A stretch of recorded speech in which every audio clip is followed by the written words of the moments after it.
दो लड़कों की जो फिल्म पिछली बार फ्लॉप हो चुकी है, उस दो लड़कों की फिल्म को इन लोगों ने फिर से रिलीज किया है।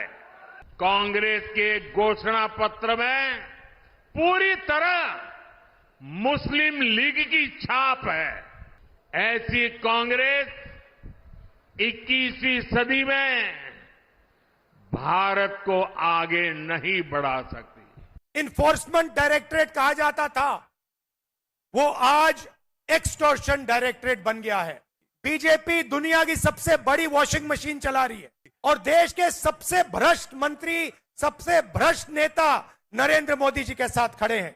இன்றைய தினம் அம்மாவுடைய அரசு 4 ஆண்டு காலம் சிறப்பான ஆட்சி விவசாயிகளுக்கு தந்தது. அந்த வழியில் தான் இன்றைக்கு நாங்கள் செயல்பட்டுக் கொண்டிருக்கின்றோம். நான் ஒரு விவசாயியா இருந்து இந்த நேரத்தில் பேசிக் கொண்டிருக்கின்றேன்.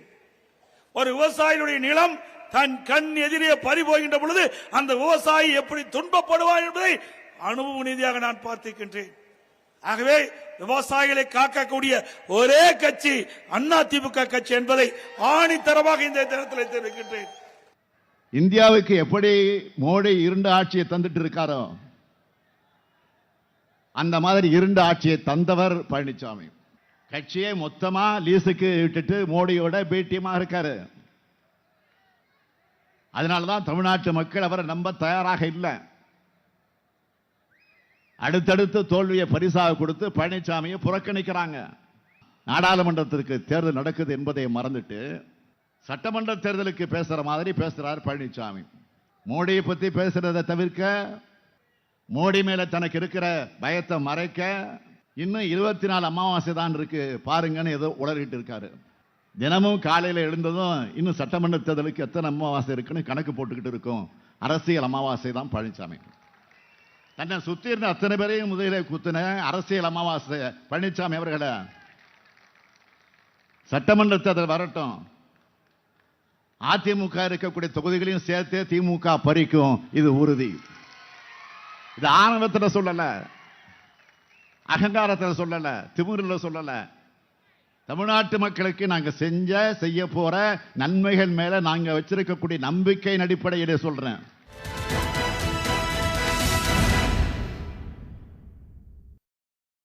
வணக்கம். கேள்வி கேளும் நிகழ்ச்சிக்கு உங்களை வரவேற்கிறோம். இது மக்களின் மேடை. பட்டைய கிளப்புற வெயிலையும் கொஞ்சம் கூட பொருட்படுத்தாமல் தேர்தல் பிரச்சாரம் அனல் பறந்துக்கிட்டு இருக்குது. பிரதமர் மோடி காங்கிரஸோட தேர்தல் அறிக்கையை தன்னுடைய பிரச்சாரத்தில் இப்போ பெரும்பாலும் முன் வச்சு கடுமையான விமர்சனங்களை முன் வச்சு தொடர்ந்து பேசிக்கிட்டே இருக்காரு. காங்கிரஸ் கட்சி தன்னுடைய தேர்தல் அறிக்கை அப்படிங்கிற பேரில் பொய் மூட்டைகளை அவிழ்த்து விட்டுருக்குது. அவங்க இந்தியாவை கடந்த நூற்றாண்டுக்கு எடுத்து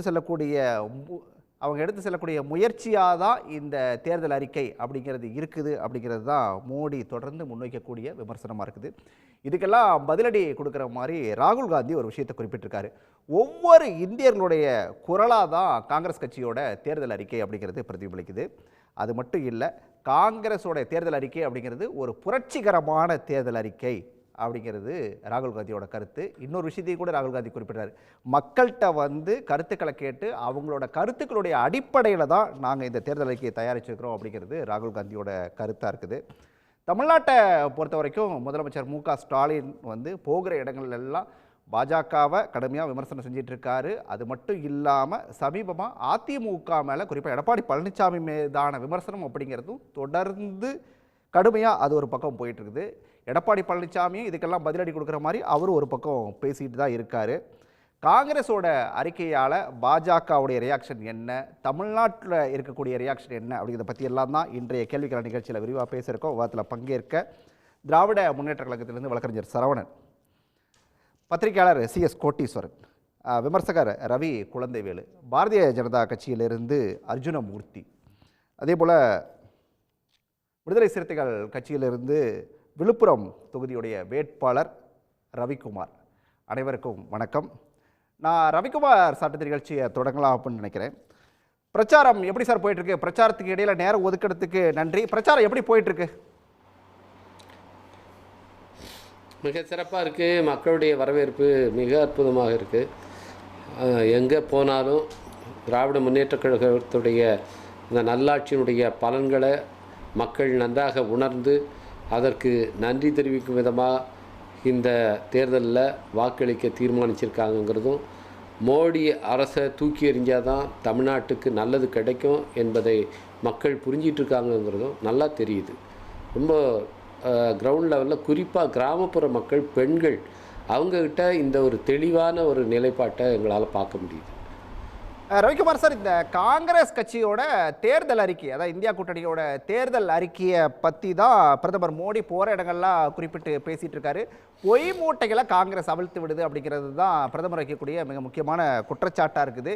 தேர்தல் களத்தில் இந்த விஷயங்கள்லாம் எப்படி எதிரொலிக்குது நீங்களும் பார்த்துருப்பீங்க.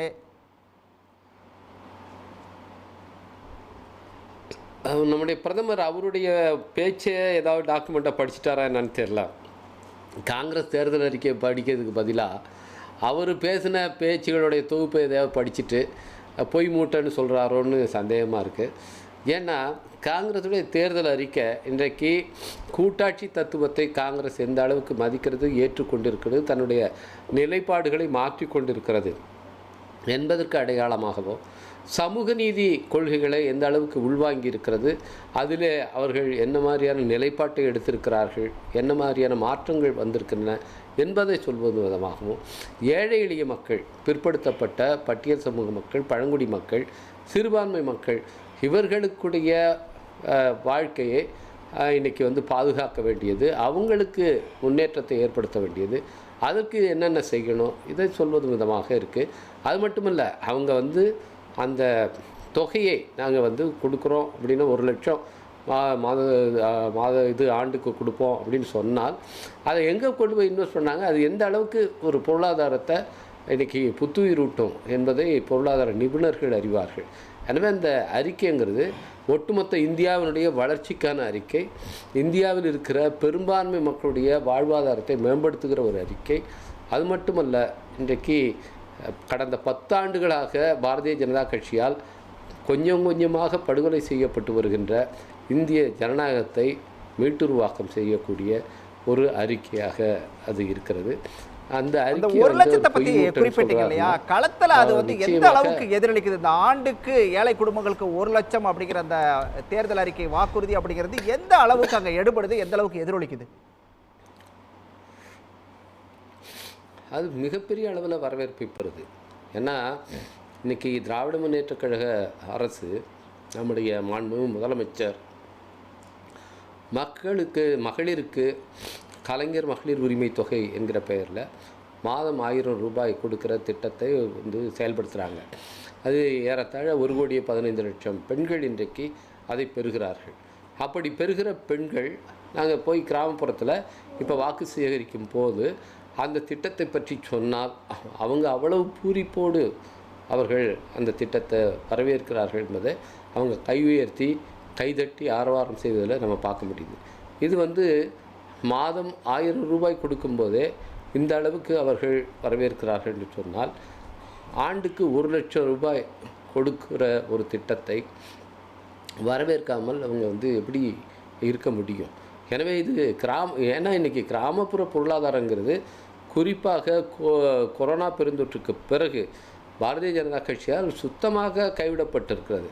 அது விவசாயிகள் நலனாக இருந்தாலும் சரி, கிராமப்புறத்தில் இருக்கிற மக்களாக இருந்தாலும் சரி, அவருடைய கல்வி, பொருளாதார மேம்பாடு, சுகாதாரம் எல்லாத்தையுமே இன்றைக்கி ஒட்டுமொத்தமாக நிராகரிச்சிட்டாங்க. கடைசியாக அவங்க போட்ட இன்டரிம் பட்ஜெட்டில் கூட பார்த்திங்கன்னா சுகாதாரத்துக்கு அதுக்கு முந்தின ஆண்டை விட சுகாதாரத்துக்கு குறைக்கிறாங்க, கல்விக்கு குறைக்கிறாங்க. இப்படி ஒரு அரசை இந்தியாவில் யாரும் பார்த்துருக்கவே முடியாது.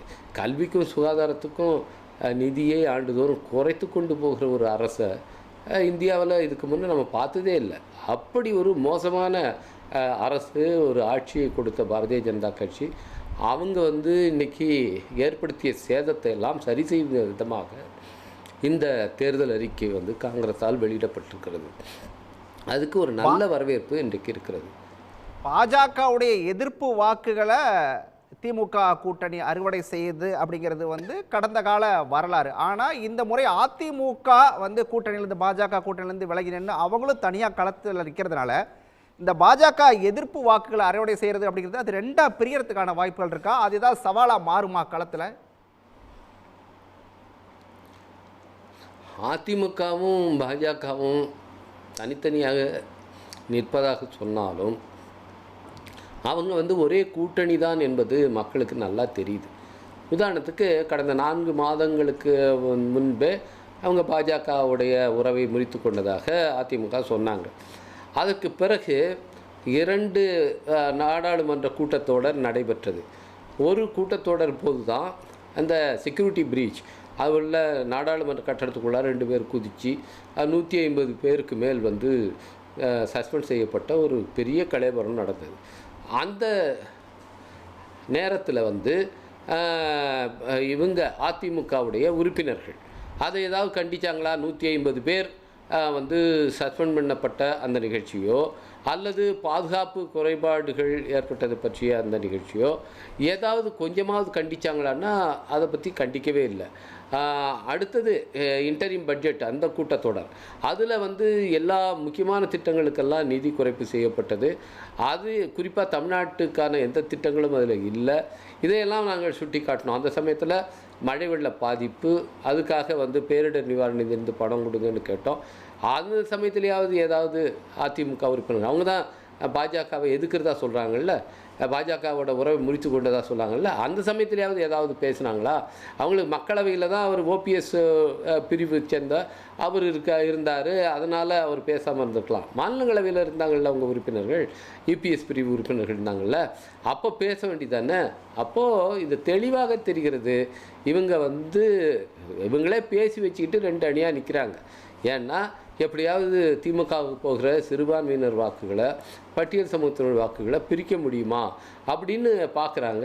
அதுக்காக அவங்களே ஏன்னா ஒரு பாஜக வந்து இந்தியா முழுக்க பார்க்குறவங்க ஒரு கட்சியை தன்னுடைய கூட்டணிக்குள்ளார கொண்டு வரணும்னா அவங்க அந்த சாமபேத தான தண்டம்னு சொல்லாங்க பாருங்க, அத்தனை முறையும் பயன்படுத்தி அந்த கட்சியை வந்து தன் கூட்டணிக்குள்ளார கொண்டு வந்துடுறாங்க. ஏன் ஒரு ஆளை தன் கட்சிக்குள்ளே சேர்க்கறதுக்கு என்னென்ன பண்ணுறாங்க, ED raid, IT raid, CBI raid எல்லாத்தையும் பண்ணி அவரை வந்து கொண்டாந்து தன்னுடைய வாஷிங் மிஷினில் போட்டு அவரை அப்பழுக்கற்றவரை மாற்றுறாங்கல்ல. அது மாதிரி எந்த கட்சி என்னென்ன பண்ணியிருக்காங்க. இன்றைக்கி சிவசேனாவை என்ன மாதிரி பண்ணினாங்க, ஜேடியு வந்து என்ன பண்ணாங்க. இங்கே இது மாதிரி வந்து அவங்க ஒரு கட்சியை கூட்டணியில் சேர்க்கணுன்னா அதை சேர்த்துருப்பாங்க. அதிமுக என்ன வெறும் சாதாரண ஒரு ஃபிலிம்ஸி ரீசன் சொல்லுவாங்க பாருங்கள், அதை தான் சொன்னாங்க. என்ன எங்கள் அம்மாவை வந்து ஒரு அவமரியாதை பண்ணிட்டாரு, அண்ணாவை வந்து அவமரியாதை பண்ணிவிட்டாருன்னு ஒரு ரீசன் தான் சொன்னாங்க. வேறு என்ன பெரிய கொள்கை வேறுபாடு அவங்களுக்கு இடையில்?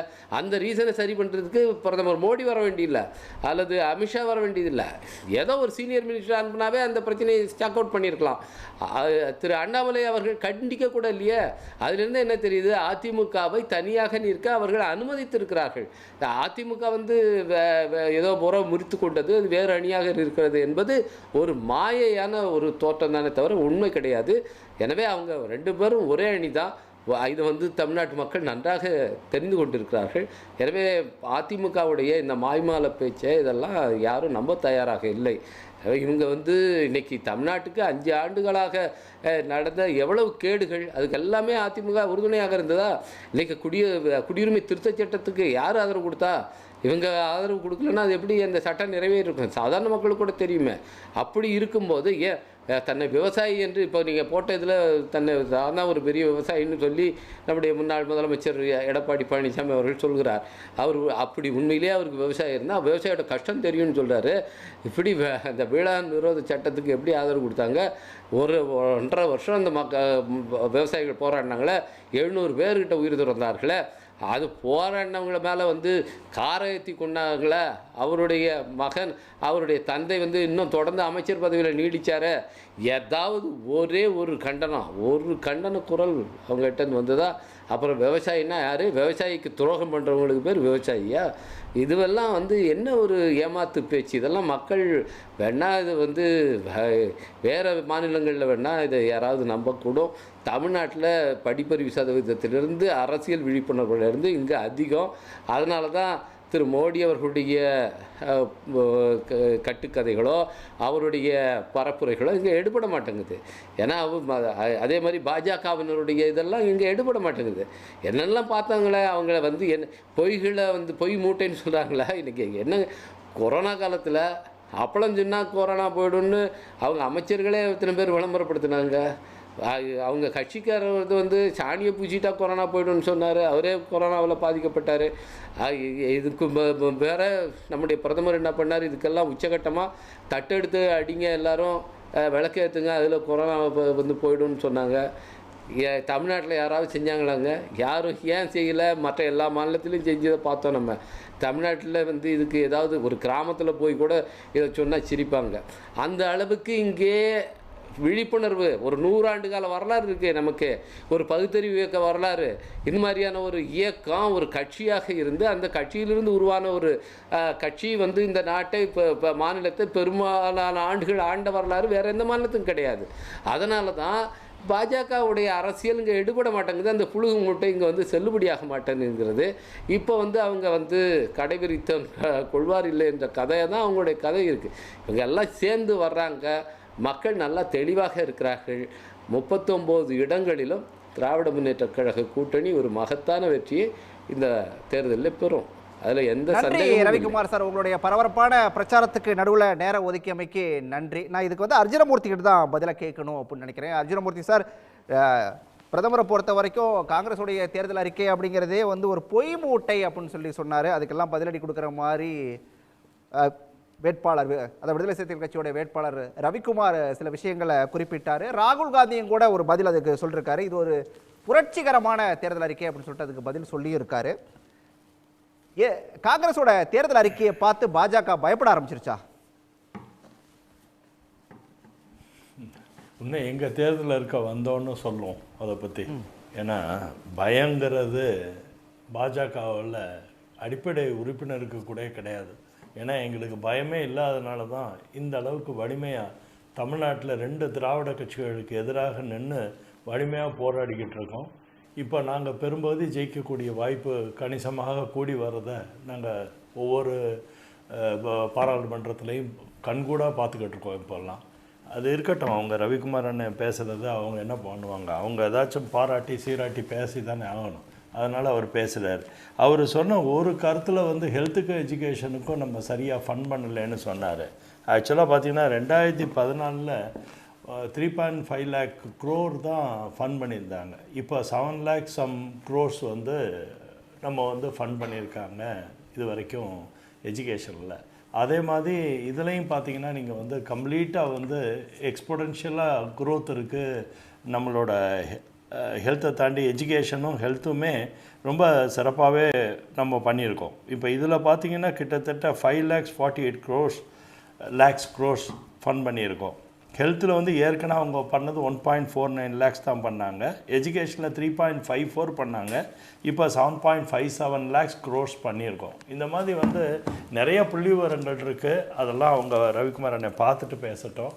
ஏன்னா இப்போ க்ரோத்து எப்படி க்ரோ ஆயிரும்னா, எக்ஸ்பெண்டிச்சர் எப்படி க்ரோ ஆயிரும்னா, மக்கள் தொகையும் கூடுது, வருமானமும் கூடுது. அதுக்கு உண்டான காரண காரியங்கள் செஞ்சு தான் ஆகணும். ஃபண்டமெண்டலாக இந்த புள்ளி விவரங்கள் இது எல்லாத்தையும் தாண்டி சாமானிய மக்களுக்கு போய் என்ன சேரும்? ஆண்டுக்கு வந்து ஏழை குடும்பங்களுக்கு, ஏழை பெண்களுக்கு 1 லட்சம் ரூபாய், 30 லட்சம் இளைஞர்களுக்கு வேலை வாய்ப்பு, இது போய் அப்படி சேர்ந்துருக்குல்ல சார் மக்கள்கிட்ட. அதுதான் நீங்க பேசுறதுல மாறி இருக்குது சார். இல்லை சார், அரசாங்கத்தை உருவாக்கட்டும் சார். அவங்க ஏட்டு சுரக்காய் கறிக்கு உதவாது சார். வெறும் பட்ஜெட் பேப்பர் சார். 2019 இதே மாதிரி அவங்க பட்ஜெட் போட்டாங்க சார். 54 பக்கத்துக்கு போட்டாங்க சார்.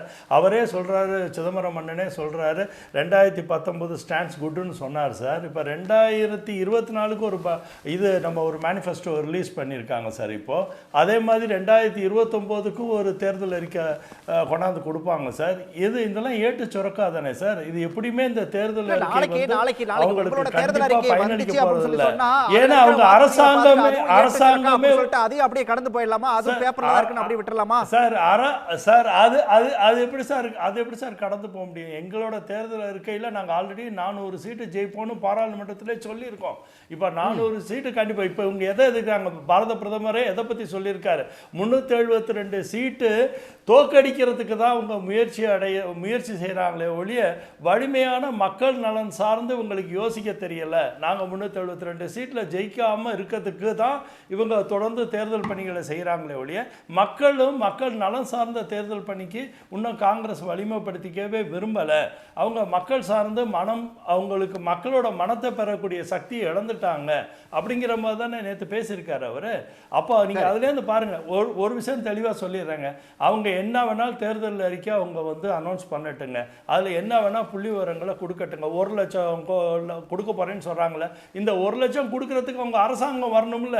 இவங்க வெறுமனை வாயில் சொல்கிறது தானே. இப்போ 6000 ரூபா நாங்கள் வந்து ஃபார்மருக்கு கொடுத்தோம்னா உண்மையிலே கொடுத்துருக்கோம். மக்கள் கொடுத்ததை தான் நம்புவாங்க சார். கொடுக்க போகிறேன்னு இவங்க ஹோப்ஸு, நாங்கள் இது மாதிரி செய்ய போகிறோம், இது கண்டிப்பாக நடக்குங்கிற தேர்தல் இருக்கே எப்படி சார் நம்ப முடியும்?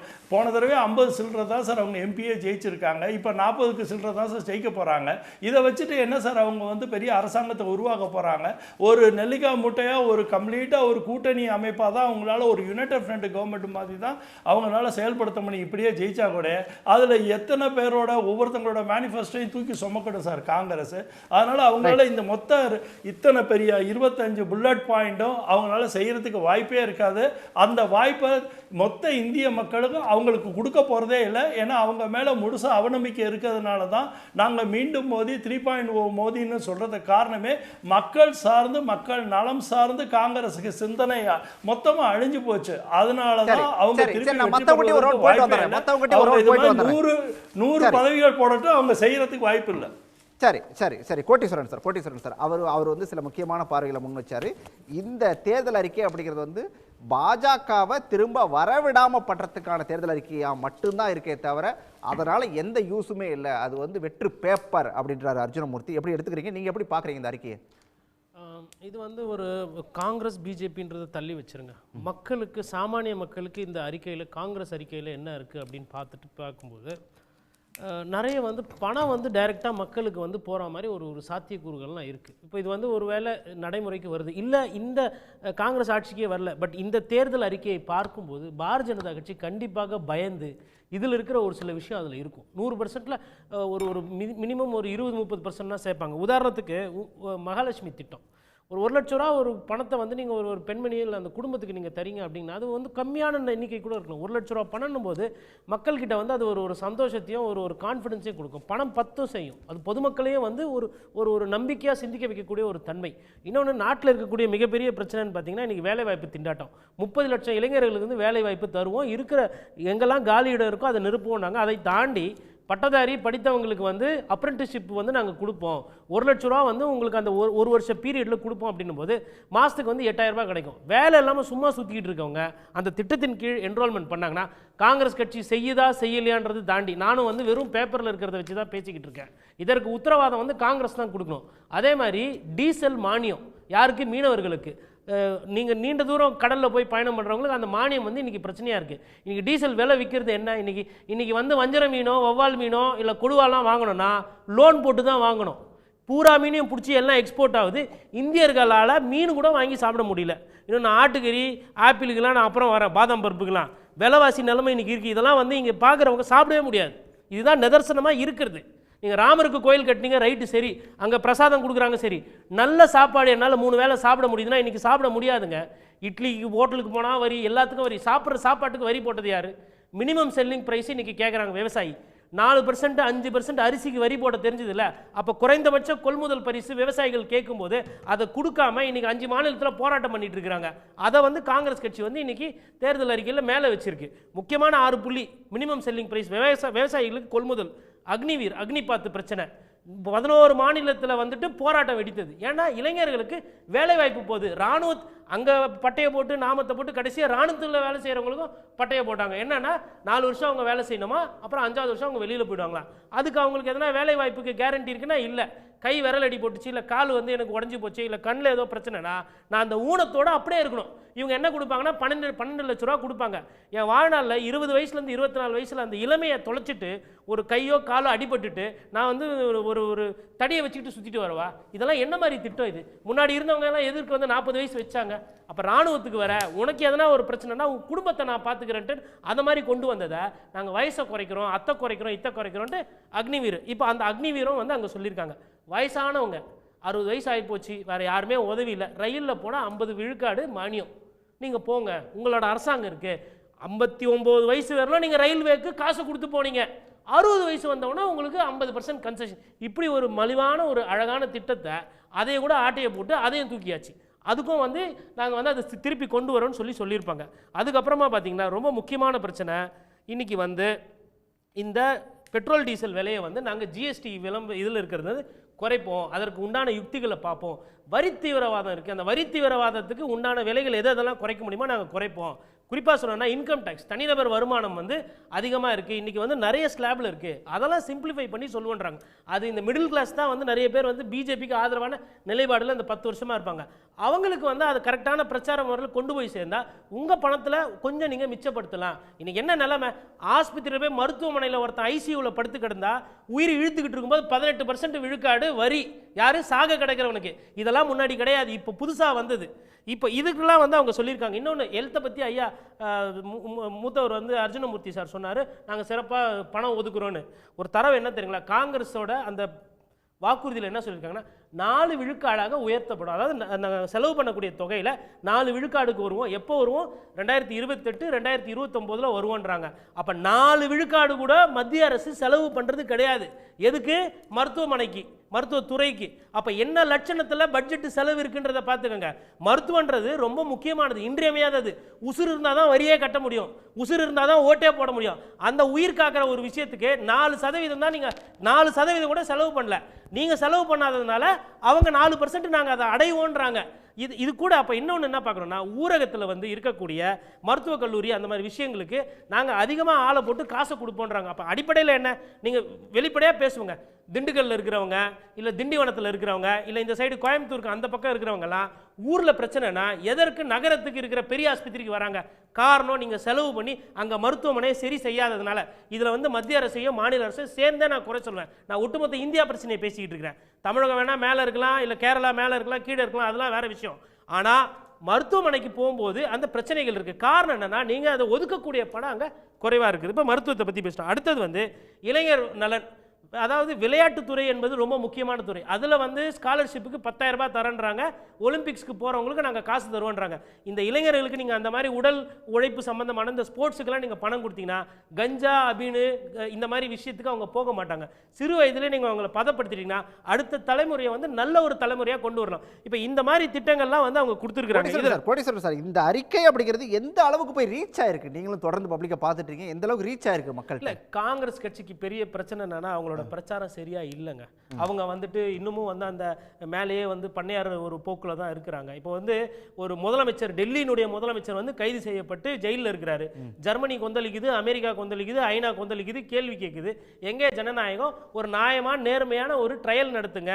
நீதி விசாரணை என்பது வேறு, காவல்துறை கைது மூலமா நீங்கள் உள்ளே வச்சிருக்கிறது வேறுன்னு வெளிநாட்டில் இருக்கவங்க சொல்கிறாங்க. காங்கிரஸ் கட்சி வந்து பொறுமையாக தானே அது கடந்து போகுது. அப்போ அதாவதுங்க இந்த தேர்தலானது எப்படி நம்ம பார்க்குறோன்னா, ஒரு எமர்ஜென்சி காலத்தில் எப்படி அம்மையார் இந்திரா காந்தியை நம்ம விமர்சனம் பண்ணோம், இந்த மாதிரி ஒரு மோசமான ஒரு பிரதமரை இருக்க முடியாது நம்ம சொன்னோமோ, கிட்டத்தட்ட அதற்கு நிகராக பார்க்குறோம். எதிரில் இருக்கிறவங்களால களத்தில் போய் மக்களையே சந்திக்க முடியாத மாதிரி பண்ணியிருக்கிறாங்க. சோரன் அவர்கள் 1000 ஊழல் பண்ணியிருக்கட்டும், அவர் மீது தண்டனை வாங்கி கொடுங்க, அதெல்லாம் பண்ணட்டும். தேர்தல் நேரத்தில் போய் ஜனநாயக ரீதியாக மக்களை சந்தித்து ஓட்டு கேட்கறதுக்கு ஒருத்தர் உரிமை இருக்குன்னா இருக்கு. இன்னும் ஒரு படி நான் மேலேயே போய் பேசுகிறேன். அவர் ஊழல்வாதி லஞ்சவாதினே நம்ம எடுத்துக்குவோம் ஒரு பேச்சுக்கு. அட்லீஸ்ட் அந்த ஊழல் பணம் லஞ்ச பணம் மக்கள்கிட்ட போகும்ல, அதை கூட நீங்கள் போக விடாமல் பண்ணுறீங்கல்ல. அப்போ நீங்கள் மக்களுக்கு எதிரான ஒரு ஆட்சி தானே நீங்கள் நடத்திட்டு இருக்கிறீங்க. இப்போ இவ்வளோ பிரச்சனை இருக்குது. பேசலாம், நம்ம தொடர்ந்து பேசலாம். சரவணன், ஒரே ஒரு நிமிஷம். இது மக்கள் இல்லை, பேங்க்ல போடக்கூடிய அந்த எஸ்எம்எஸ் சார்ஜ், அதுக்கப்புறம் இந்த செக் பவுன்ஸ் சார்ஜ், இந்த மாதிரி விஷயத்தையும் வந்து நாங்கள் குறைப்போம், மக்களோட பணத்தில் இந்த மினிமம் பேலன்ஸ் எடுக்கிறதையும் வந்து நாங்கள் பார்ப்போம் அப்படின்ட்டு காங்கிரஸ் கட்சி சொல்லியிருக்கிறது. சரவணன், பிரதமரோட பேச்சு அப்படிங்கிறது எதை காட்டுது? பொய் மூட்டை அப்படின்றாரு. அர்ஜுனமூர்த்தி சொன்ன இன்னொரு விஷயத்தையும் கவனிக்கணும் ரொம்ப. நீங்கள் வந்து இங்கே அந்த கூட்டணியில் இருக்கக்கூடிய ஒவ்வொரு கட்சிகளும் ஒரு தேர்தல் அறிக்கையை வெளியிடுறாங்க. இதையெல்லாம் பார்த்து சரி பண்ணுறதுக்கு முதல் அவங்க ஆட்சிக்கு வரணும், வந்தாலும் அதை எப்படி தூக்கி சுமக்க போகிறாங்க அப்படின்னு கேட்டார். இதுக்கு உங்களோட பார்வை, பதில் என்ன? காங்கிரஸுடைய தேர்தல் அறிக்கை வந்து பாஜகவை வந்து நிலைக்குலைய செய்திருக்கிறது. ஏன்னா தொடர்ந்து தாக்குதல். இப்போது சோஷியல் மீடியாவில் என்ன இதாக போயிட்டுருக்கு அப்படின்னா, வட இந்திய ஊடகங்களும் வந்து காங்கிரஸ் மேனிஃபெஸ்டோவை பற்றி பேசுதான், காங்கிரஸ் மேனிஃபெஸ்டோவை பற்றி பேசுது, பாஜகவில் இருக்கக்கூடியவர்களும் காங்கிரஸ் மேனிஃபெஸ்டோவை பற்றி பேசுகிறாங்க. தொடர்ந்து என்ன செய்வாங்க, பாஜகவில் இருக்கக்கூடியவர்கள் திரு ராகுல் காந்தியை திட்டிக்கிட்டே இருப்பாங்க. இப்போ மாற்றி என்ன பண்ணுறாங்க, இப்போ யாரை திட்டத்துன்னு தெரியாமல் காங்கிரஸ் மேனிஃபெஸ்டோவை திட்ட ஆரம்பிச்சிருக்காங்க. பிரதமரும் அதைத்தான் செய்து கொண்டிருக்கிறார்.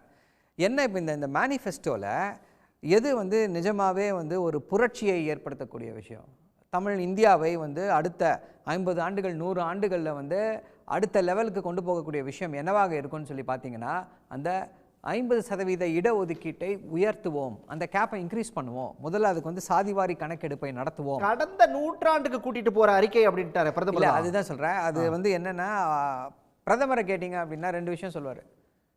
குழம்பி போயிருக்காரு பிரதமர். என்ன அப்படின்னா, சாதி அப்படின்னு பற்றி பேசுனீங்கன்னா என்ன சொல்லுவார் அப்படின்னா, சார் உலகத்தில் 2 சாதி தான் சார், ஒன்று ஆண் சாதி ஒன்று பெண் சாதின்னுவார். அதுக்கப்புறம் அடுத்த தடவை என்ன சொல்லுவார், சார் உலகத்தில் 2 சாதி தான் சார், ஒன்று பணக்காரன் ஒருத்தன் ஏழை. ஸோ பிரதமர் மோடியை பொறுத்தவரை என்ன அப்படின்னா 4 சாதிகள், ஆண் சாதி பெண் சாதி ஏழை பணக்காரன். இதுதான் பிரதமர் மோடி அவர்களுக்கு தெரிந்திருக்கக்கூடிய சாதி. ஆனால் அவர் என்ன சொல்வார், ஓபிசியிலிருந்து நான் வந்திருக்கிறேன் அப்படின்னுவார். அப்புறம் பேட்டி கொடுக்கும்போது என்ன சொல்வார், திரு அண்ணாமலை அவர்கள் வந்து ஒரு நல்ல சாதியிலிருந்து வந்திருக்கிறார் அப்படின்னு சொல்லி பேசுவார். ஸோ அவருக்கு வந்து சாதி என்ன, அதனுடைய அடக்குமுறைகள் என்ன என்பது நன்றாக தெரிந்திருக்கிறது. தெரிந்திருந்தும் அவர் வந்து வேண்டுமென்றே அவருடைய அரசியல் லாபத்திற்காக அதை அப்படியே கடந்து செல்கிறார். அப்போது வந்து சாதிவாரி கணக்கெடுப்பு பற்றி பேசும்பொழுது என்ன சொல்கிறாங்க, சாதிவாரி கணக்கெடுப்பு வேண்டும்னு சொன்னால் அதற்கு பிரதமருடைய ரெஸ்பான்ஸ் என்ன, இவர்கள் நாட்டை துண்டாட நினைக்கிறார்கள், சாதியின் அடிப்படையில் நாட்டை துண்டாட நினைக்கிறார்கள் அப்படின்னா, ஐயா சாதியின் அடிப்படையில் 1000 ஆண்டுகளாக நாடு அப்படித்தான் இருக்கு. அதற்கான மருந்து தான் இடஒதுக்கீடு. அதை போராடி பெற்று தந்தது தமிழ்நாடு.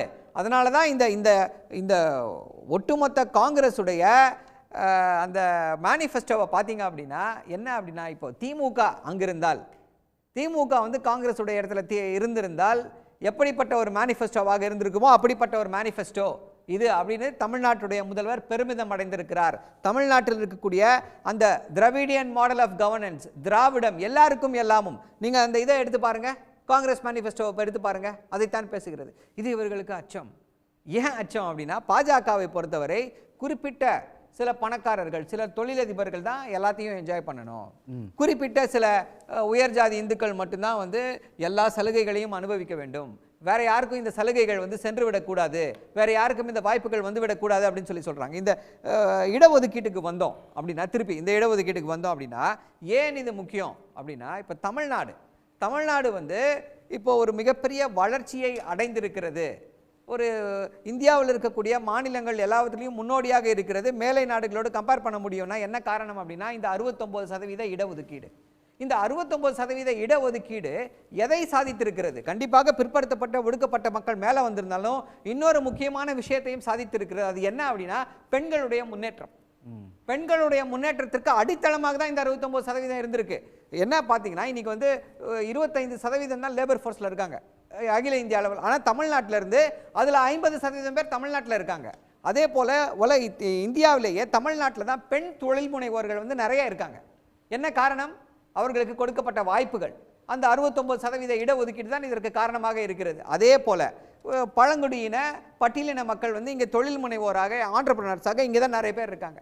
ஸோ இப்படிப்பட்ட வளர்ச்சியை அடைந்திருக்கிறது. இந்த வளர்ச்சியை அடைவதற்கு காரணமாக என்ன இருந்திருக்கு? இந்த 69% இடஒதுக்கீடு இருந்திருக்கு. இதை புரிந்து கொண்டு, இப்போ தான் இதை வந்து காங்கிரஸ் புரிஞ்சுட்டு இருக்காங்க. புரிந்து கொண்டு இந்தியாவை முன்னேற்ற வேண்டும் என்றால், எல்லாருடைய வளர்ச்சி ஏற்பட வேண்டும் என்றால், முதலாக வந்து என்ன அப்படின்னா 50% பிரீச் பண்ணணும் அப்படின்னு சொல்லி சொல்றாங்க. பாஜக அதை செய்தது. என்ன செய்தது? இடபிள்யூஎஸ் கொண்டு வந்தாங்க. அது வரைக்கும் என்ன சொல்லிட்டு இருந்தாங்க? எப்படி கொடுக்க முடியும் நீங்க 69% தமிழ்நாட்டுடைய 69% இடஒதுக்கீட்டுக்கு எதிராக வழக்கு, ஒன்றிய பாஜக நம்மை ஆதரிக்கவில்லை, அது எப்படின்னு தான் சொல்லி கேள்வி கேட்டுக்கொண்டிருந்தார்கள். ஆனால் அவங்களே பிரீச் பண்ணாங்க இடபிள்யூஎஸ் கோட்டா. இடபிள்யூஎஸ் கோட்டா யாருக்கு? உயர் ஜாதி ஏழைகளுக்கான கோட்டா தான். இப்போ காங்கிரஸ் உடைய அந்த இதில் என்ன சொல்லியிருக்காங்க? நாங்கள் வந்து இடபிள்யூஎஸ் கோட்டாவை வந்து எல்லாருக்குமே கொண்டு வருவோம், அதை வந்து எஸ்சி எஸ்டி பட்டியலின மக்கள் ஓபிசி மக்களும் அதை அனுபவிக்கலாம் அந்த இடபிள்யூஎஸ் கோட்டாவை அப்படின்னு சொல்லி கொண்டு வந்திருக்காங்க. ஆனா இது எதை பத்தியுமே கவலைப்படாம நாங்க பாஜக கூட்டணியில இருந்ததுனால தான் பாஜக விமர்சனம் செய்யறேன்னு சொல்லிட்டு மேடைக்கு மேடை எடப்பாடி பழனிசாமி விளக்கம் கொடுத்துட்டு இருக்காரு. இதை எப்படி பாக்குறது? தமிழ்நாட்டுடைய முதல்வர் எல்லா மேடைகளிலும் எல்லா இடங்களிலுமே வந்து இந்த அதிமுகவை டிராமாவை தோலுரித்து காட்டி கொண்டிருக்கிறார். இது டிராமாங்கிறதுல திரும்ப உறுதியாவே இருக்கீங்களா? கண்டிப்பா. ஒரு சின்ன எடுத்துக்காட்டு முதல்வர் சொன்னதை வச்சுதான் என்ன சொல்றாரு, கூட்டணியில் இருக்கும்போது ஐயா நாங்கள் கூட்டணியில் இருக்கிறோம், கூட்டணி தர்மத்தை வந்து எப்படி எங்களால் மீற முடியும், நாங்கள் எப்படி அவர்களை விமர்சிக்க முடியும் அப்படின்றாரு. அதுக்கப்புறம் எதிர்கட்சியாக வந்த பிறகு, கூட்டணியில் வந்த பிறகு நாங்கள் என்ன ஆளும் கட்சியா, நாங்கள் ஏன் அவர்களை எதிர்க்க வேண்டும், அப்போ எப்போ தான் எதிர்ப்பீங்க, உங்களுடைய அப்போ உங்களுக்கு இடப்பட்ட பணி என்ன, உங்களுக்கு இடப்பட்ட பணி வந்து பாஜகவை விமர்சிக்க கூடாது, திமுகவை விமர்சிக்க வேண்டும், எப்படியாவது வந்து இது வந்து பாஜக போட்டு கொடுத்த மாஸ்டர் பிளான், அந்த மாஸ்டர் பிளானை எக்ஸிக்யூட் செய்து கொண்டிருக்கிறார் திரு எடப்பாடி பழனிசாமி. என்ன மாஸ்டர் பிளான்? தமிழ்நாட்டில் வந்து பாஜகவிற்கான எதிர்ப்பலை இருக்கிறது, அந்த எதிர்ப்பலையில் பாஜக எதிர்ப்பு வாக்குகளை திமுக கூட்டணி மட்டுமே பெற்றுவிடக்கூடாது, நீங்களும் அதுக்கு ஒரு காம்படிட்டராக போங்க அப்படின்னு சொல்லி பாஜக அதிமுகவை இறக்கி விட்டிருக்கிறார்கள். இன்னைக்கு வந்து கொண்டிருக்கக்கூடிய செய்தி, எல்லா இடங்கள்லையும் செய்தி என்ன செய்தி அப்படின்னா, அதிமுக காரர்களுக்கு இன்டைரக்ட் இன்ஸ்ட்ரக்ஷன்ஸ், போய் நீங்க எல்லாம் பாஜக கிட்ட வேலை பாருங்க. இன்னைக்கு அண்ணன் தயாநிதி மாறன் வந்து பேட்டி கொடுத்திருக்காரு. என்ன கொடுத்திருக்காரு?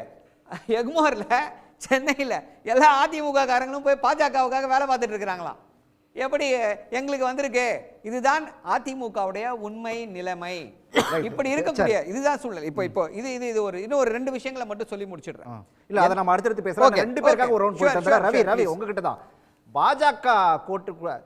பாஜக போட்டு கொடுத்த பிளான்ல அதிமுக போயிட்டு இருக்குது. இன்னைக்கு வந்து பல பேர் இன்னைக்கு வந்து அதிமுகவில் வந்து பாஜகவுக்கு தான் வேலை பார்த்துட்டு இருக்காங்க அப்படிங்கிறது வந்து திமுக தரப்பு குற்றச்சாட்டா இருக்குது. முதலமைச்சரும் கூட போற இடங்களெல்லாம் இதை கள்ள கூட்டணி அப்படிங்கிற விமர்சனத்தை இன்னும் கூட நிறுத்தவே இல்லை. இதுக்கு என்ன பதில்? கள்ள கூட்டணி வைக்க வேண்டிய அவசியம் என்ன சொல்லுங்க? யாரை நம்பி யார் இருக்கிறாங்க?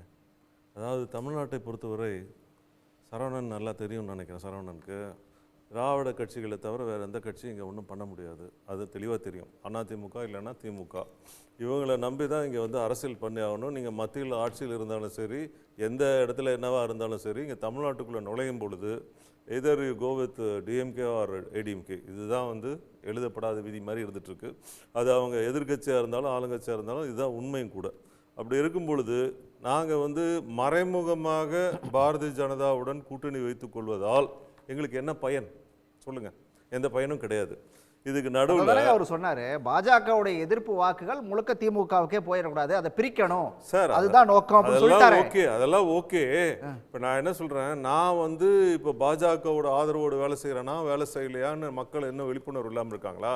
இப்போ இந்த செகண்ட் இங்கே பேசுறது, அடுத்த செகண்டு தமிழ்நாடு இல்லை உலகம் முழுவதும் இருக்கக்கூடிய அத்தனை தமிழர்களும் இப்போ டிவியில் பார்க்கக்கூடிய அளவுக்கு செய்தி அவ்வளோ ஸ்பீடாக போகுது. நாங்கள் வந்து ஒரு சின்ன மூமெண்ட் தப்பாக பண்ணால் கூட மக்கள் எங்களை வந்து எங்கே வைக்கணுமோ அங்கே வச்சுருவாங்க. நான் என்ன சொல்கிறேன், பயந்துக்கிட்டு ஒளிஞ்சுக்கிட்டு போய் கூட்டணி பண்ணுறதோ இல்லை உதவி பண்ண வேண்டிய அவசியம் என்ன இருக்குது? எங்களுக்கு அவளுக்கு என்ன இருக்குது? அதாவது ஒரு விஷயத்தில் எங்களுக்கு தேவை என்றால் நாங்கள் இருக்கிறேன்னு சொல்கிறோம், இல்லைன்னா இல்லைன்னு சொல்கிறோம். அது வெளிப்படையாக தான் சொல்லிட்டு இருக்கோம். நாங்கள் ஒன்றும் மறைமுகமாகவோ இல்லை மறைஞ்சு ஒளிஞ்சுக்கிட்டு பேசணும்னு அவசியம் எங்களுக்கு கிடையாது. எந்த விதமான டிஸ்பியூட்ஸும் எங்களுக்கு கிடையாது. நாளைக்கு வந்து கூட்டணி வேணும் என்ற முடிவு எடுத்தால், தொண்டர்கள் எல்லாம் ஒன்றுபட்டு எடுத்தாங்கன்னா அந்த முடிவை எடுத்துக்கிட்டு ஓகேன்னு சொல்லிட்டு பண்ண போகிறோம். இவங்கள மாதிரி காங்கிரஸ் கூட்டணியில் இருந்துக்கிட்டு அங்கேருந்து நேராக டெல்லிக்கு போய் ஒரு 5 நாள் அங்கே தங்கிட்டு 4 நாள் நூல் விட்டு பார்த்துட்டு அந்த நூல் நல்லா போகுதான்னு பார்த்துட்டு அதுக்கு பிஜேபியில் ஏதாவது மந்திரி பதவி கொடுக்குறாங்களான்னு பார்த்துட்டு 38 சீட்டை வச்சுக்கிட்டு என்னடா வீணாக போயிட போகுது, காங்கிரஸ் ஆட்சியை பிடிக்கும்னு நினச்சோம், ராகுல் பிரதமர் ஆயிடுவார்னு நினச்சோம், எல்லாம் ஊற்றிக்கிட்டு போயிடுச்சே, என்ன பண்ணுறதுன்னு சொல்லி 5 நாள் அங்கே போட்டு முக்காடு போட்டு என்னென்ன வேலை பண்ணாங்கன்னு உலகம் பூரா எல்லாரும் பார்த்துட்டே இருந்தாங்க.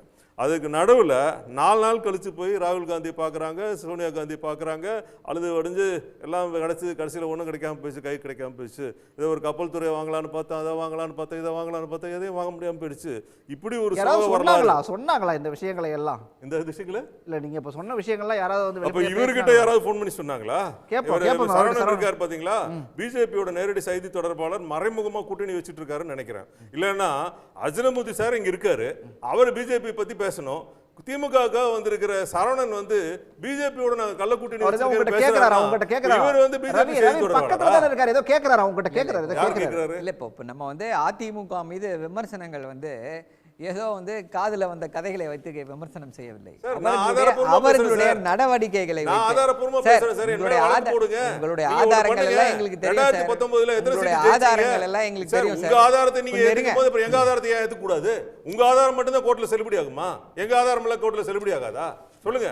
உங்களுக்கு ஒரு சட்டம், எங்களுக்கு ஒரு சட்டமா? இந்தியாவில் தானே இருக்கணும் நம்ம. ரெண்டு பேருக்கு ஒரே சட்டம் தானே. இந்த பாஜகவில் இருக்கிறவர் உட்கார்ந்துட்டு இருக்காரு, பார்த்துட்டு இருக்காரு. அவர் சொல்றாரா, நாங்க வந்து அதிமுக ரகசிய கூட்டணி வச்சிருக்கோம். ஆமா, சரவணன் சொல்றது உண்மைதான். எல்லாருக்கும் ஏதாவது தெரிஞ்சதுன்னா எங்க மேல நடவடிக்கை எடுத்துருவாங்க, அதனால கொஞ்சம் சீக்ரெட் டீலிங் பண்ணிட்டு இருக்கோம். எங்களுக்கு என்ன சார் அவசியம்? அதிமுகவை நம்பித்தான் காங்கிரஸாக இருந்தாலும் பாரதிய ஜனதா கட்சியாக இருந்தாலும் மாநில கட்சிகளை நம்பித்தான் இங்க வந்து காலம் தள்ளி ஆகணும். அப்படி இருக்கும் பொழுது அதிமுகவுக்குன்னு ஒரு மிகப்பெரிய ஓட் பேங்க் இருக்கு. எங்களுக்கு 30 வருடத்துக்கு மேற்பட்ட ஆட்சியில் இருந்த சரித்திரம் இருக்கும் பொழுது நாங்க எதுக்கு போய் யார்ட்டையும் கெஞ்சிட்டு இது பண்ணிட்டு இருக்கணும்? தனித்து நின்று ஜெயித்து அதற்குண்டான சரித்திரத்தை நிகழ்த்தி காட்டி இருக்கிறோம். திமுகவுக்கு அந்த தில்லு யோகிதை இருந்ததுன்னா தனித்து நின்று இந்த கூட்டணி மெகா கூட்டணி எல்லாம் விட்டுட்டு 40% வாங்குறோம், 48% வாங்குறோம், 39 ஜெயிப்போம், ஆட்சி அமைப்போம், எல்லாம் பண்ணிட்டு இருக்கேன்னு சொல்றீங்க. சரி, நீங்க சொல்ற பிரதம வேட்பாளர் எத்தனை முறை பிரதமராக இருந்திருக்காரு சொல்லுங்க? இதுக்கு முன்னால முன்ன பின்ன செத்தாதான் சுடுகாடு தெரியும்னு சொல்லுவாங்க. அது மாதிரி முன்ன பின்ன என்னைக்காவது அவர் பிரதமராக இருந்திருக்காரா? இல்ல. சும்மா வாயில வந்ததெல்லாம் அள்ளி விட்டுட்டு இருக்காரு. 1 லட்சம் கொடுப்பேன், இங்க 1000 கொடுக்கறதுக்கே முழிப்பு இங்க சிக்கி திணறிட்டு இருக்கீங்க. ஆட்சிக்கு வந்து எத்தனை வருஷம் ஆச்சு? எத்தனை வருஷம் கழிச்சு நீங்க 1000 கொடுத்தீங்க? என்ன சொன்னீங்க? இப்ப கூட மறைமுகமா ஒரே நிமிஷம் இருங்க. நிறுத்துங்க சார். நீங்க பேசுங்க. எவ்வளவு நேரம் பேசுறீங்க? கொஞ்சம் இருங்க. கொஞ்சம் இருங்க. என்ன எவ்வளவு நேரம் பேசுறீங்க? அதாவது இப்ப கூட மறைமுகமா நீங்க இப்ப கூட 1000 ரூபாய் கொடுக்கறேன்னு சொன்னீங்க. எத்தனை வருஷம் இழுத்தீங்க? ஏன் இழுத்தீங்க? நீங்க சொன்னீங்கல்ல, ஓட்டு போட்டாச்சுல்ல, ஓட்டு போட்டு மைக் ஆயிரதுக்குள்ள நீங்க செயல்படுத்தி இருக்கணும்ல. போய் உட்கார்ந்து முதல்ல கையெழுத்து போட்டு மகளிர் எல்லாம் ஓட்டு போட்டீங்களே, எங்களை நம்பி தானே போட்டீங்க, இந்தாங்க 1000 ரூபாய் கொடுத்துருக்கணும்ல. 3 வருஷம் வச்சு இழு இழுத்தீங்க. எலெக்ஷன் எப்போ வருதுன்னு கணக்கு போட்டீங்க. எத்தனை மாசத்துக்கு முன்னால ரிலீஸ் பண்ணலாம்னு பாத்தீங்க. ஃபண்டை கொடுத்து திருப்பி பிடிக்க முடியுமான்னு பாத்தீங்க. இந்த போர்ஜரி வேலையை நாங்க பண்ணல. போர்ஜரி எல்லாம் பேச அதிமுக பேச வேணாம். போர்ஜரி பத்தி ஒரு படு கேவலமான கட்சி அதிமுக வந்து போர்ஜரி கிர்ஜரி எல்லாம் பேசாதீங்க சார். ஆப் அடிச்சு ரிவிட் அடிச்சு உட்கார வச்சாங்கல்ல, இப்பதான் ஆட்சிக்கு வந்திருக்கீங்க. என்ன ஒரு கேவலமான வார்த்தைகளை பேசிட்டு இருக்காரு. என்ன கொஞ்சம் நாகரிகமான வார்த்தையை பயன்படுத்துங்க சார். நான் என்ன சொல்றேன், 10 வருஷம் உங்களுக்கு வீட்டுக்கு அனுப்பிட்டாங்கல்ல, இப்பதானே வந்திருக்கீங்க. சரி, நீங்க 38 பேர் இப்ப இருந்தீங்க, 39 பேர் இப்ப இருந்தேன்னு சொல்றீங்க. என்னென்னலாம் நீங்க சாதனை பண்ணீங்கன்னு கொஞ்சம் பட்டியலிட்டு சொல்லி நீங்க வாக்கு கேட்கலாம்ல. முதலமைச்சர் வந்து வர முடியாது.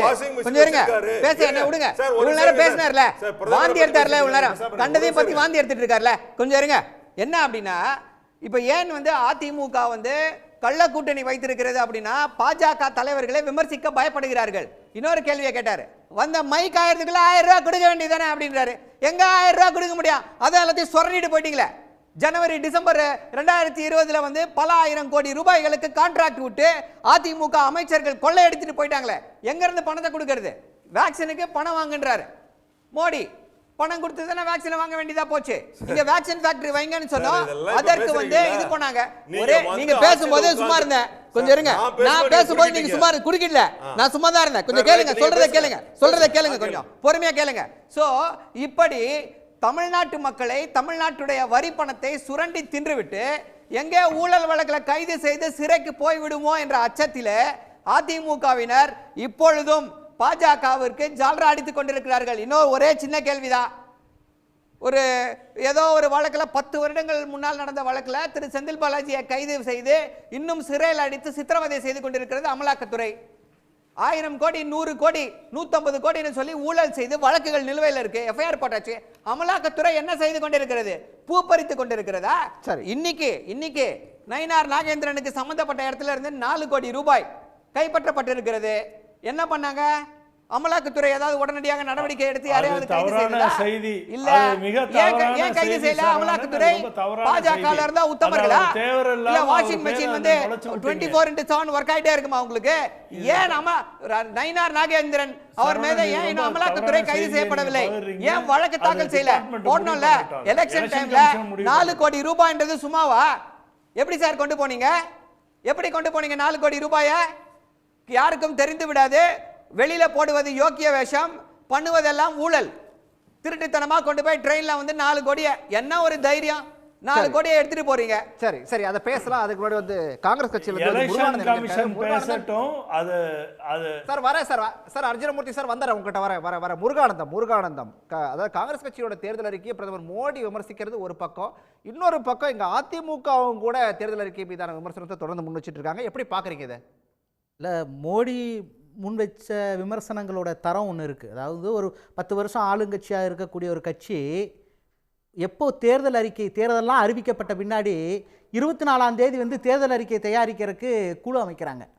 அவங்களோட லட்சணம் எப்படின்னு பாருங்கள். ஒரு 10 வருஷம் ஆண்டுகிட்டு இருந்த கட்சியோட லட்சணம் தேர்தல், அது காங்கிரஸ் விமர்சனம் செஞ்சு மறந்துட்டாங்க போல இருக்குது. அப்படின்னு விமர்சனம் செஞ்ச பின்னாடி ராஜ்நாத் சிங் தலைமையில் 24 பேர் கொண்ட குழுவை வந்து அமைச்சிருக்கு. காங்கிரஸ் கட்சி அப்படி எல்லாம், அது பாரத் ஜோடோ யாத்திரையும் சரி, பாரத் நீதி யாத்திரையும் சரி, இரண்டிலுமிருந்து மக்கள்கிட்ட இருந்து வாங்கின இன்புட்லேருந்து ராகுல் காந்தி அவர்கள் தொகுத்து அளித்த விஷயங்களிலிருந்தும் மக்கள்கிட்டருந்து இதர தலைவர்கள் நேரடியாக போய் கேட்ட கருத்துக்கள் அடிப்படையிலும் நாங்கள் ஒரு தேர்தல் அறிக்கையை முன் வச்சிருக்கிறோம். அதை பிரதமர் அட்ரஸ் பண்ணுற விதம் எப்படி இருக்கணும்? 10 வருஷம் வந்து நாங்கள் ஆட்சியில் இருந்திருக்கிறோம், நாங்கள் இத்தனையெல்லாம் செஞ்சுருக்கிறோம், இவ்வளவு நாட்டில் வந்து பாலாரும் தேனாலும் ஓடுது, இவ்வளவு இருக்கையில் காங்கிரஸ் கட்சி என்ன ஒரு துக்கடா வாக்குறுதிகளை கொடுத்துருக்கு, இது என்ன அப்படியெல்லாம் கிடையாது. காங்கிரஸ் அதுக்கு ஒரு மதச்சாயம் பூசுறாரு. காங்கிரஸ் கட்சியினுடைய அறிக்கை முஸ்லீம் லீக் மாதிரி இருக்குது அப்படின்னு. இது மாதிரி ஒரு கேவலமான கமெண்ட்டை உலகத்தில் எந்த பிரதமராவது அடித்ததுண்டா பாருங்கள். ஒரு 10 வருஷம் ஆட்சியில் இருந்துட்டு மக்களுடைய எளிய மக்கள்கிட்ட இருக்கிற ஒவ்வொரு பைசாவையும் சுரண்டி யாருக்கோ கொடுத்துட்டு அவங்க கிட்ட இருந்து எலக்ட்ரல் பாண்டுங்கிற பேரில் வந்து திருட்டுத்தனமாக பிச்சை வாங்கிட்டு இருக்கிற ஒரு கட்சி இன்னைக்கு பாரதிய ஜனதா கட்சி. அந்த கட்சியினுடைய தலைவராக இருக்கக்கூடியவங்களும் சரி, பிரதமரும் சரி, ஒரு தேர்தல் அறிக்கை, எதிர்க்கட்சியினுடைய தேர்தல் அறிக்கை எப்படி எதிர்கொள்ளணுங்கிறதுக்கான ஒரு கௌரவமான மொழி கூட அவங்ககிட்ட இல்லை. ஒன்று. ரெண்டாவது வந்து காங்கிரஸ் கட்சியினுடைய தேர்தல் அறிக்கை இந்தியாவில் இருக்கக்கூடிய விளிம்பு நிலை மக்களுடைய அபிலாஷைகளை பிரதிபலிக்கக்கூடியதாக இருக்குது. நீங்கள் பாருங்கள், ஜிஎஸ்டிங்கிற பேரில் ஐக்கிய முற்போக்கு கூட்டணி அரசாங்க ஆட்சியில் இருந்தபோது வரலாற்றில் முதல் முறையாக நேரடி வரிகளை வர மறைமுக வரி அதிகமாக வசூலாகக்கூடிய ஒரு சூழ்நிலையை உருவாக்கியிருந்தோம். நேரடி வரி ஏழை எளிய மக்கள் தரக்கூடியது, மறைமுக வரி. நேரடி வரிங்கிறது பெரிய பெரிய கார்ப்பரேட் நிறுவனங்கள் செல்வந்தர்கிட்ட இருந்து வாங்கக்கூடியது. இன்றைக்கு பாரதிய ஜனதா ஆட்சியில் இந்த மறைமுக வரிக்கும் நேரடி வரிக்குமான விகிதம் வந்து பெரிய இடைவெளி ஏற்பட்டிருக்கிறது. கார்ப்பரேட் வரியை வந்து குறைச்சிருக்கிறீங்க, 22% குறைச்சிட்டு ஏழை எளிய மக்கள் பயன்படுத்தக்கூடிய பல்பொடியிலிருந்து, விபூதியிலிருந்து, கற்பூரத்திலிருந்து அத்தனை அன்றாட உபயோகிக்கக்கூடிய பொருட்கள் வரைக்கும் வந்து சானிடரி நாப்கின் வரைக்கும் வந்து நீங்கள் வந்து வரியை போட்டு சாதாரண மக்களுடைய மொத்தத்தையும் அவங்ககிட்ட இருக்கிற வளத்தை மொத்தத்தையும் சுரண்டி உங்களுடைய கார்ப்பரேட்டுகளுக்கு கொடுத்துட்டீங்க. இப்போ இந்தியா வந்து ஒரு மாதிரி வந்து டிமானிட்டைஸ் பண்ணப்பட்டுருச்சு. ஒட்டுமொத்த இந்திய மக்களுடைய செல்வமும் டிமானிட்டைஸ் பண்ணப்பட்டிருக்குது. காங்கிரஸ் கட்சியினுடைய அணிக்கை அதை ரீமானிட்டைஸ் பண்ணுறதா சொல்லுது. இந்தியாவுடைய ஏழை எளிய மக்களுக்கு சேர வேண்டிய செல்வங்களை, எந்த வகையிலான வரியின் மூலம் கொள்ளையடித்த செல்வங்களை, கார்ப்பரேட்டுகளுக்கு அள்ளி கொடுத்த செல்வங்களை மீண்டும் பகிர்ந்து மக்களுக்கு அளிப்போம் சொல்லுது. ஒன்று. ரெண்டாவது, பாரதிய ஜனதா கட்சிக்கு வந்து என்ன பிரச்சனைனா, அவங்களோட இன்னொரு பிரச்சனை இருக்குது. நாங்கள் வந்து ஒலிம்பிக் மெடல் வாங்குறவங்களுக்கு வந்து ஊக்கத்தொகை கொடுப்போம் சொல்கிறோம். ஆனால் பாரதிய ஜனதா கட்சி வந்து ஒலிம்பிக்கில் மெடல் வாங்கின வீராங்கனைகளுக்கு பாலியல் பலாத்காரம் கொடுக்கக்கூடிய ஒரு கட்சி. அப்படிப்பட்டவரை வந்து பாதுகாத்து கொண்டிருக்கிற கட்சி. பிரிஜ்பூஷன் சிங் மேலே இதுவரைக்கும் ஒரு துரும்ப கூட கிள்ளி போடலை சார் இந்த அரசாங்கம். இன்றைக்கு எதிர்க்கட்சி ஆளுகின்ற முதலமைச்சர்களை அடிப்படை ஆதாரமற்ற இதில் கைது செய்கிறீங்க, எதிர்க்கட்சி தலைவர்களை வந்து குறி வச்சு கைது செய்கிறீங்க. பாரதிய ஜனதாவில் சேர்ந்த அத்தனை பேர்த்தையும் வந்து வெக்கம் இல்லாமல் வாஷிங் மிஷினில் போட்டு வெளுத்து அவங்களெல்லாம் வந்து வரிசையில் கூட்டணியை உட்கார வச்சுக்கிட்டு வாய்களே ஊழலை பற்றி பேசுகிறார் பிரதமர். ஊழலுடைய வழக்குகளை சுமந்து கொண்டிருந்த அத்தனை பேர்த்தையும் வந்து நீங்கள் வந்து இடமும் புறமாக வச்சுக்கிட்டு இருக்கிறீங்க. இன்னைக்கு அஜித் பவார்ல இருந்து நீங்கள் யாரையெல்லாம் சொன்னீங்களோ அவங்க அத்தனை பேர்த்தையும் வந்து இன்னைக்கு இடம் மூலமாக, ஆனால் ஊழலை பற்றி வெக்கமே இல்லாமல் நீங்கள் செய்கிறாங்களே. யோசிச்சு பாருங்க, இந்தியாவில் வந்து இத்தனை பேருக்கு எதிர்க்கட்சி தலைவர்கள் மேல பாயக்கூடிய சட்டங்களும் ஒரு பாலியல் பலாத்காரம் குற்றச்சாட்டை எதிர்கொண்ட ஒரு பாரதிய ஜனதா எம்பி மேல இப்ப வரைக்கும் கிள்ளி போடல.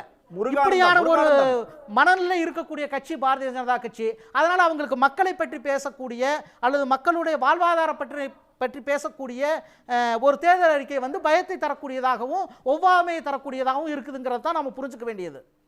சரி சரி சார், அர்ஜுனமூர்த்தி சார், இதுக்கு என்ன சார் பதில்? இவங்க வந்து ஒரு பக்கம் உங்க தேர்தல் அறிக்கை மீதான விமர்சனம் அப்படிங்கிறது ஒரு பக்கம் கடுமையா இருக்கு. இன்னொன்னு, இந்த கள்ள கூட்டணி, அதிமுக பாஜக கள்ள கூட்டணி அப்படிங்கிறத வந்து திரும்ப திரும்ப திரும்ப திரும்ப எல்லா இடங்கள்லையுமே சொல்லிட்டு இருக்காங்க. தொடர்ந்து திமுக தரப்பு அந்த குற்றச்சாட்டை முன் வச்சுக்கிட்டு இருக்குது. கிட்டத்தட்ட அதிமுக பண்ற விஷயங்களையும் பார்த்தா அப்படிதான் தெரியுது. என்ன நிஜம்? அது எப்படி நீங்களே திருவேங்கடம் முடிவு எடுத்துட்டீங்க? பார்க்குற அவங்க செய்கிறத பார்த்தா அப்படி தான் இருக்குன்னு சொல்லிட்டீங்க. இல்ல இப்ப ரவி பேசும்போது கூட காங்கிரஸ் விமர்சனம் பண்றாரு, இந்த பக்கம் உங்க மேல அப்படியே ஒரு சாஃப்டா மயிலர்களை அப்படியே வர்றாரு. ஒரு நிமிஷம். இப்போ தமிழகத்தில் நடக்க போகிற இந்த எலெக்ஷன் வந்து கடுமையான மும்முனை போட்டியாக தான் அமைஞ்சிருக்கு. இப்போ நாங்கள் வந்து எங்கள் கட்சியில் வந்து இதை ஒரு மும்முனை போட்டியாக தான் நாங்கள் பார்க்குறோம். ஏன்னா பாரதிய ஜனதா கட்சி இப்போ தமிழ்நாட்டில் வந்து அதிக பெரும்பான்மை எடுக்கக்கூடிய அளவுக்கு வளர்ச்சி அடைஞ்சிருக்குதுங்கிறத நாங்கள் ஒவ்வொரு தேர்தலில் ஒவ்வொரு களத்தில் போய் பார்க்கும்போது எங்களுக்கு நல்லாவே நம்பிக்கையை கொடுக்குது. இதில் அதிமுகவுக்கும் திமுகவுக்கும் என்ன என்றைக்குமே தொடர்ந்து ஒரு பங்காளி சண்டையில் என்ன பிரச்சனை இருக்குன்னா, திராவிட பூமியை ஆளணுங்கிற ஆசை அவங்க ரெண்டு பேருக்குள்ள அடிநாதமாக இருக்குது. இன்னொருத்தங்க உள்ளே வந்துடவே கூடாதுங்கிறதுனால கள்ளக்கூட்டணின்னு உண்மையிலே சொல்லணும்னா திமுகவுக்கும் அதிமுகவில் இடையிலே தானே ஒழிய ஒரு தேசிய கட்சியோட கள்ளக்கூட்டணி வைக்கிற அளவுக்கு திராவிட கட்சிகளுக்கு இன்னும் அந்த துணிச்சலே வரல. அவங்க வந்து அவங்களுக்குள்ள ஒரு கள்ளக்கூட்டணி இருக்குது அவங்க ரெண்டு பேருக்குள்ள. அதனால தான் பாருங்கள், அவங்க முதல்வர் வந்து தொடர்ந்து எடப்பாடி பழனிசாமி அவர்களை விமர்சனம் பண்ணுறாரு, ஒவ்வொரு மேடையிலையும் அதிகப்படியான விமர்சனம் பண்ணுறாரு. அதே மாதிரி இபிஎஸ் அவர்களும் என்ன பண்ணுறாங்க, தொடர்ந்து அவர் ஸ்டாலின் அவர்களை தொடர்ந்து விமர்சனம் பண்ணுறாங்க. இவங்க ரெண்டு பேர் விமர்சனம் பண்ணும்போது என்ன ஆகுதுன்னா, இவங்க ரெண்டு பேர் சண்டையை மக்கள் பார்க்கும்போது இவங்க ரெண்டு பேருமே களத்தில் இருக்கிறது மாதிரி, தமிழக தேர்தல் களத்தில் இவங்க ரெண்டு பேருமே செயல்படுறது மாதிரி ஒரு உருவகத்தை உருவாக்க விருப்பப்படுறாங்க. ஏன்னா பாரதிய ஜனதா கட்சி அதில் இன்விசிபிள் ஆகணும். பாஜக ரொம்ப அதிகமான ப்ரெஷரில் தமிழ்நாட்டில் இப்போ போயிட்டுருக்கே, ஒவ்வொரு தொகுதியிலையும் அதிகமான வெற்றி வாய்ப்பை நோக்கி அது நகர்ந்துக்கிட்டு இருக்கே, இது தெரியக்கூடாதுன்னு ஒரு எப்படின்னா ஒரு யானையை கோழிக்கூடை போட்டு மூடுறது மாதிரி ஒரு முயற்சியை பண்றாங்க. யானையை ஒரு கோழிக்கூடை போட்டு மூட முடியுமா? அந்த முயற்சி உதாரணமா இருக்கு, பயங்கரமான உதாரணம், இது வரைக்கும் கேள்விப்படாத உதாரணமா இருக்குது. ஆமாம், இவங்க ரெண்டு பேரும் அதை தொடர்ந்து செய்கிறாங்க. இவங்களோட பரப்புரையெல்லாம் நீங்கள் டெய்லி பார்த்தீங்கன்னா ரெண்டு பேரும் மினிமம் 40 நிமிஷம் பேசுகிறாங்க. ரெண்டு பேருமே ஒத்த வண்டி ஓட்டுறாங்க, ஒத்தையில் போய் நிற்கிறாங்க, ஒத்தையிலே பேசுகிறாங்க. இவர் ஒரு மாதிரி ஸ்டேஜ் கிரியேட் பண்ணிக்கிறாரு, ஆர்கியூமெண்ட் வச்சுக்கிறாரு. அவர் ஒரு மாதிரி ஸ்டேஜ் கிரியேட் பண்ணிக்கிறாரு, ஆர்கியூமெண்ட் வச்சுக்கிறாரு. ரெண்டு பேரோட ஆர்கியூமெண்ட்டு பார்த்தீங்கன்னா நேரடியாக களத்தில் வந்து ரெண்டு பேரும் செயல்படுறது மாதிரி, இரண்டு பேருக்கு இடையில தான் போட்டி இருக்கிற மாதிரின்னு வைக்கும்போது அதுக்குள்ளே தான் ஒரு கள்ளக்காதலும் கள்ளக்கூட்டணியும் இருக்கே ஒழிய டெஃபினட்டா எங்களோட யாருக்கும் கள்ளக்கூட்டணி இருக்க வேண்டிய அவசியம் இல்லை. நேயர்கள் முன்னாடி இன்றைய விவாதம் தொடர்பாக ஒரு கேள்வியை முன் வச்சிருந்தோம், என்ன பதில் சொல்லியிருக்காங்க அப்படின்னு பார்ப்போம். காங்கிரஸோட தேர்தல் அறிக்கையில் உங்களை கவர்ந்த அம்சம் எது அப்படின்னு சொல்லி 4 ஆப்ஷன் கொடுத்திருந்தோம். நீட் விலக்கு, மாநிலங்களுக்கான அதிகாரம் அப்படிங்கிறதுக்கு வந்து 68% பேரும், கட்சி தாவினால் உடனடி பதவி பறிப்பு அப்படிங்கிறதுக்கு வந்து 19% பேரும், நாடு முழுவதும் சாதிவாரி கணக்கெடுப்பு அப்படிங்கிறதுக்கு 7% பேரும், ஒரே நாடு ஒரே தேர்தல் கிடையாது அப்படிங்கிறதுக்கு 6% பேரும் குறிப்பிட்டிருக்காங்க. இதில் நீட் விலக்கு, மாநிலங்களுக்கான அதிகாரம் அப்படிங்கிறது தான் 68% பேரோட கருத்தாக இருக்குது. கோட்டீஸ்வரன், உங்களோட பார்வை நான் கேட்க நினச்சேன். அதாவது வந்து நம்ம பாஜகவிலேருந்து பேசிய செய்தி தொடர்பாளர் அர்ஜுனமூர்த்தி மிக முக்கியமான ஒரு விஷயத்தை சொன்னார். தமிழ்நாட்டு தேர்தல் களம் மும்முனை போட்டியாக தான் இங்கே இருக்குது, அதை வந்து அதிமுகவும் திமுகவும் ஒன்று சேர்ந்துக்கிட்டு அதை இருமுனை போட்டி போல காட்ட முயற்சிக்கிறாங்க. அதாவது பாஜக அப்படிங்கிற அந்த பெரிய யானையை வந்து கூடைக்குள்ள வச்சு அடைக்க முயற்சி பண்ணுறது தான் அவங்களோட முயற்சி அப்படின்னு சொல்லிட்டு ஒரு புது விளக்கத்தை கொடுத்தாரு. எப்படி சார் இதை பார்க்குறீங்க நீங்கள்? பாரதிய ஜனதா கட்சியை பொறுத்தவரையிலும் பார்த்தீங்கன்னா ஒவ்வொரு தேர்தல் வரும்போது இந்த மாதிரி ஒரு சுவாரஸ்யமான ஒரு விஷயங்கள் சொல்லக்கூடிய ஒரு கட்சி. அதாவது வெற்றிகரமான தோல்வி, தோல்விகரமான வெற்றி, அதிலிருந்து ஆரம்பிக்கும். ஒரு விஷயம் உண்மையிலே யானை அப்படின்னா அந்த யானையை கூடைக்குள்ளே அடக்க முடியாது. இதுதான் அறிவியல். அது யானையா பூனையாக இருந்தால் கூடைக்குள்ளே நீங்கள் அடக்கலாம், யானையாக இருந்தால் கூடைக்குள்ளே அடக்க முடியாது. இது அப்படி தான் புரிஞ்சுக்கணும். இன்னொன்று, இது 2 கட்ட தேர்தல், அதாவது 2 முனை போட்டின்னா ஆமாம் உண்மை. அதில் வந்து நான் வந்து குழந்தைவேலு அவர்களோட, ரவி சாரோடவோ சரி இல்லை சரவணன் சாரோட ஒத்துப்போம். காரணம் என்னென்னா, களத்தில் பூத்தில் இருந்து மக்களுக்கு வந்து ஊழலும் செஞ்சது இவங்க தான், மக்களுக்கு உதவி செஞ்சதும் இவங்க தான். ஆனால் மக்கள்கிட்டேருந்து வரி மூலிமா எடுத்துன்னு போகிறத ஒண்டி தான் பாரதிய ஜனதா கட்சி செஞ்சுக்கிட்டு இருக்குது. அதை தாண்டி மக்களுக்கு பாரதிய ஜனதா கட்சி இந்த திட்டத்தை இப்படி கொடுத்துருக்கு அப்படின்னு நீங்கள் ஒன்று சொல்லுங்கள். சிலிண்டரில் பேங்க்கில் காசு போடுறேன்னு சொல்லிட்டு, பேங்க்குக்கு போடுறேன்னு சொல்லிட்டு பேங்க்குக்காரா மினிமம் பேலன்ஸ் எடுத்துகிட்டு போனால், ஆனால் இன்றைக்கி வந்து வங்கியில் வந்து பணம் வர்றதில்லை. இதுதான் இந்த எடுத்துக்காட்டு. இதில் இன்னொன்று, 68 விழுக்காடு வந்து மாநில சுயாட்சிக்கு போட்டிருக்காங்க. அது என்ன அது மையமாக வச்சு போட்டிருக்காங்கன்னா, மக்கள்கிட்டேருந்து சுரங்குற பணத்தை வந்து நீங்கள் சுரண்டாதீங்க, மாநில கட்சிகள் இல்லை மாநில அரசாங்கம் சுரண்டுச்சுன்னா அதனால் ஏதோ உங்களுக்கு ஒரு திட்டம், ஒரு ஆதாயம் வரும். குறைந்தபட்சம் ஒரு மருத்துவமனைனா கட்டுவாங்க, இல்லைனா எய்ம்ஸ் மாதிரி ஒரே ஒரு செங்கல் தான் இருக்கும். அந்த பணம் போகும், ஆனால் திருப்பி வராது. எதனால் உதயநிதி ஸ்டாலின் வந்து 29 பைசான்னு சொன்னார்? இருக்கிறது தானே, ஒரு புதுசாக கண்டுபிடிச்சி சொல்லியே. 29 பைசா தான் நீங்கள் திருப்பி தரீங்க, அதனால மிஸ்டர் 29 பைசான்னு பேர் வச்சிருக்காரு. அப்போ இந்த மாதிரி ஒரு பேரை வந்து இதுக்கு முன்னாடி இருந்தவங்க யாரும் வாங்கலை, ஆனால் இப்போ இவர் வாங்கியிருக்காரு. இன்னொன்று, இப்போ 5 கட்சியிலேருந்து வந்திருக்காங்க. எனக்கு ஒரு எல்லாருக்கிட்டுமே ஒரு கோரிக்கை இருக்குது.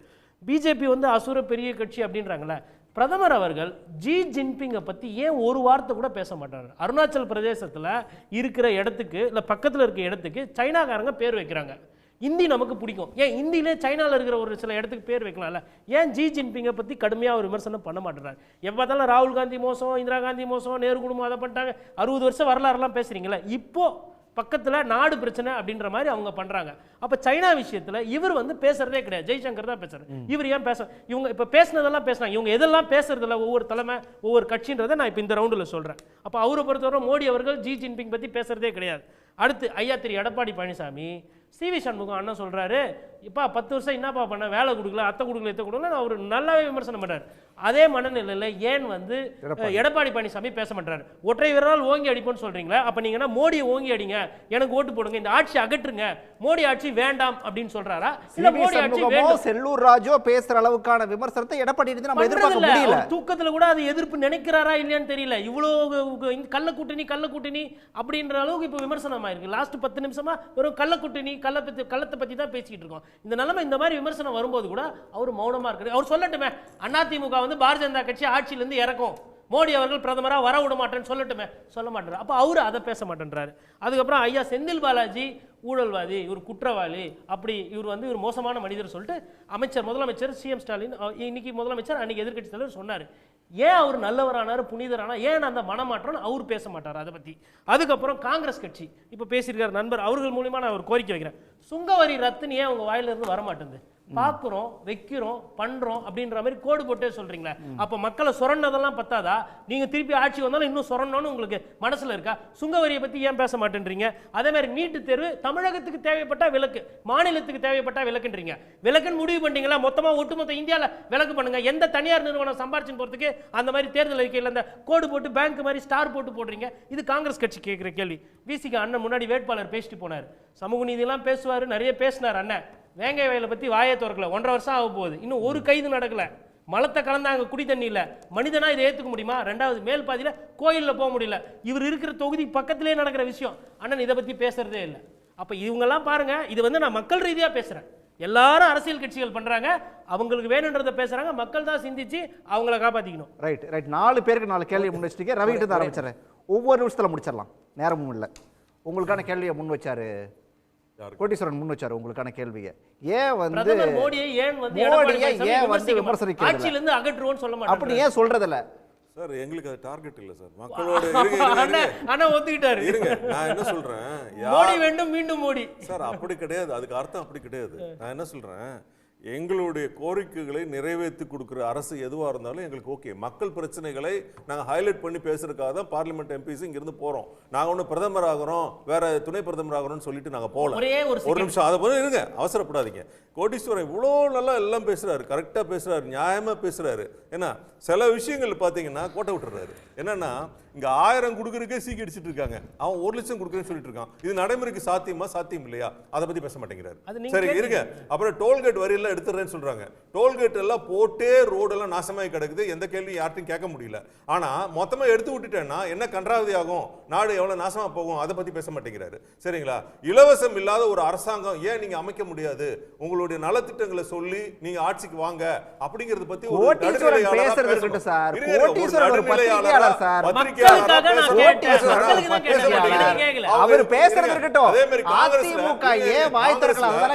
காங்கிரஸ்ல வந்து அவங்க அறிக்கை கொடுக்கறாங்க, அதை பத்தி பேசுறாரு. சரி, பிரதமர் யாருங்க, அதை பத்தி ஏதாவது பேசுறீங்களா?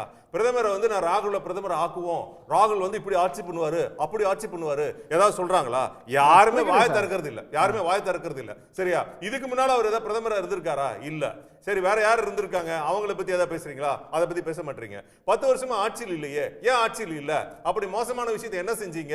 இனிமேல் ஆட்சிக்கு வருவேன், எப்படி வருவீங்க, எதை வச்சு சொல்றீங்க? இதை பத்தி பேசுறீங்களா? இதை பத்தி பேச மாட்டீங்க. திமுகல ஸ்டாலின் அவர்கள் பேசும்பொழுது எந்த அளவுக்கு நம்ம செந்தில் பாலாஜியை கடுமையா கரூர்ல விமர்சனம் பண்ணாருங்கிறது எல்லாருக்கும் தெரியும். இப்ப எங்க எடப்பாடி இருங்க, அதை நான் சொல்லிடுறேன். இன்னொன்னு அவர் சொல்லியிருக்காரு, அதாவது மோடியோடு யாரெல்லாம் கூட்டணி வைத்துக் கொள்கிறார்களோ, யாரெல்லாம் அன்பாக இருக்கிறார்களோ, இல்ல உறவோடு இருக்கிறார்களோ அவர்களுக்கு ஒரு தனியா வாஷிங் மிஷின் வச்சிருக்காரு. அந்த வாஷிங் மிஷின்ல எல்லாத்தையும் போட்டீங்கன்னா துவைச்சு எல்லாம் கிளியர் பண்ணி பிரச்சனை எல்லாம் கழிச்சிட்டு வெளியே கொண்டு வந்துருங்கிறாரு. அதே வாஷிங் மிஷின் ஸ்டாலின் வாங்கியிருக்காரா? சரி, அந்த வாஷிங் மிஷின்ல கேப்போம். செந்தில் பாலாஜிங்கிற ஆளுக்கு பிடிச்ச சரவணன் பதில் சொல்ல ரெடியா இருக்காரு. வாஷ் பண்ணி எடுத்துட்டு ரைட், சரவணன் மந்திரி நேர குறைவா இருக்காரு, எல்லாரும் சிறையில இருக்கிறவரை இன்னும் மந்திரி உட்கார வச்சுட்டு இப்போ எம்எல்ஏ உட்கார வச்சுட்டு சரவணன் பதில் சொல்ல தயாரா இருக்காரு. நான் என்ன சொல்றேன், இதுக்கு முன்னால திமுக வந்து அதிமுக பத்தி எவ்வளவு கடுமையா விமர்சனம் பண்ணுச்சு. நாங்க ஆட்சிக்கு வந்தால் எல்லாரும் லாடம் கட்டி உள்ள தள்ளிடுவோம், கேஸ் போடுவோம். நீங்க பொள்ளாச்சி பாலியல் வழக்கு உடனே கிழிச்சிடறேன் பண்ணிடுறேன் அப்படின்னீங்க. 3 வருஷம் ஆச்சு. எத்தனை பிடிச்சீங்க? யாரெல்லாம் பிடிச்சீங்க? சரி, எத்தனை அதிமுக அமைச்சர்கள் மீது நீங்க வழக்கு போட்டு உங்களால் எதுவும் பண்ண முடியாது. காரணம் என்றால் நீங்க பொய்யான ஒரு வார்த்தைகளை சொல்லிக் கொண்டு மக்களை ஏமாத்திக் கொண்டிருக்கிறீர்கள். இந்த பாராளுமன்ற தேர்தலிலும் அதையே சொல்லி மீண்டும் ஆட்சிக்கு வர முயற்சி பண்ணுகிறீர்கள். அதை மக்கள் முறியடிப்பார்கள். சரி சரி, ரிவர்ஸ்ல இருந்து போவோம். பொள்ளாச்சி பாலியல் சம்பவத்தில் என்ன கிழிச்சீர்கள் அப்படின்னாங்க. எங்களுடைய துணை பொதுச் செயலாளர் அங்க போய் போராட்டம் நடத்தினதுனால தான் வழக்கு சிபிஐக்கு மாற்றப்பட்டு அதிமுகவில்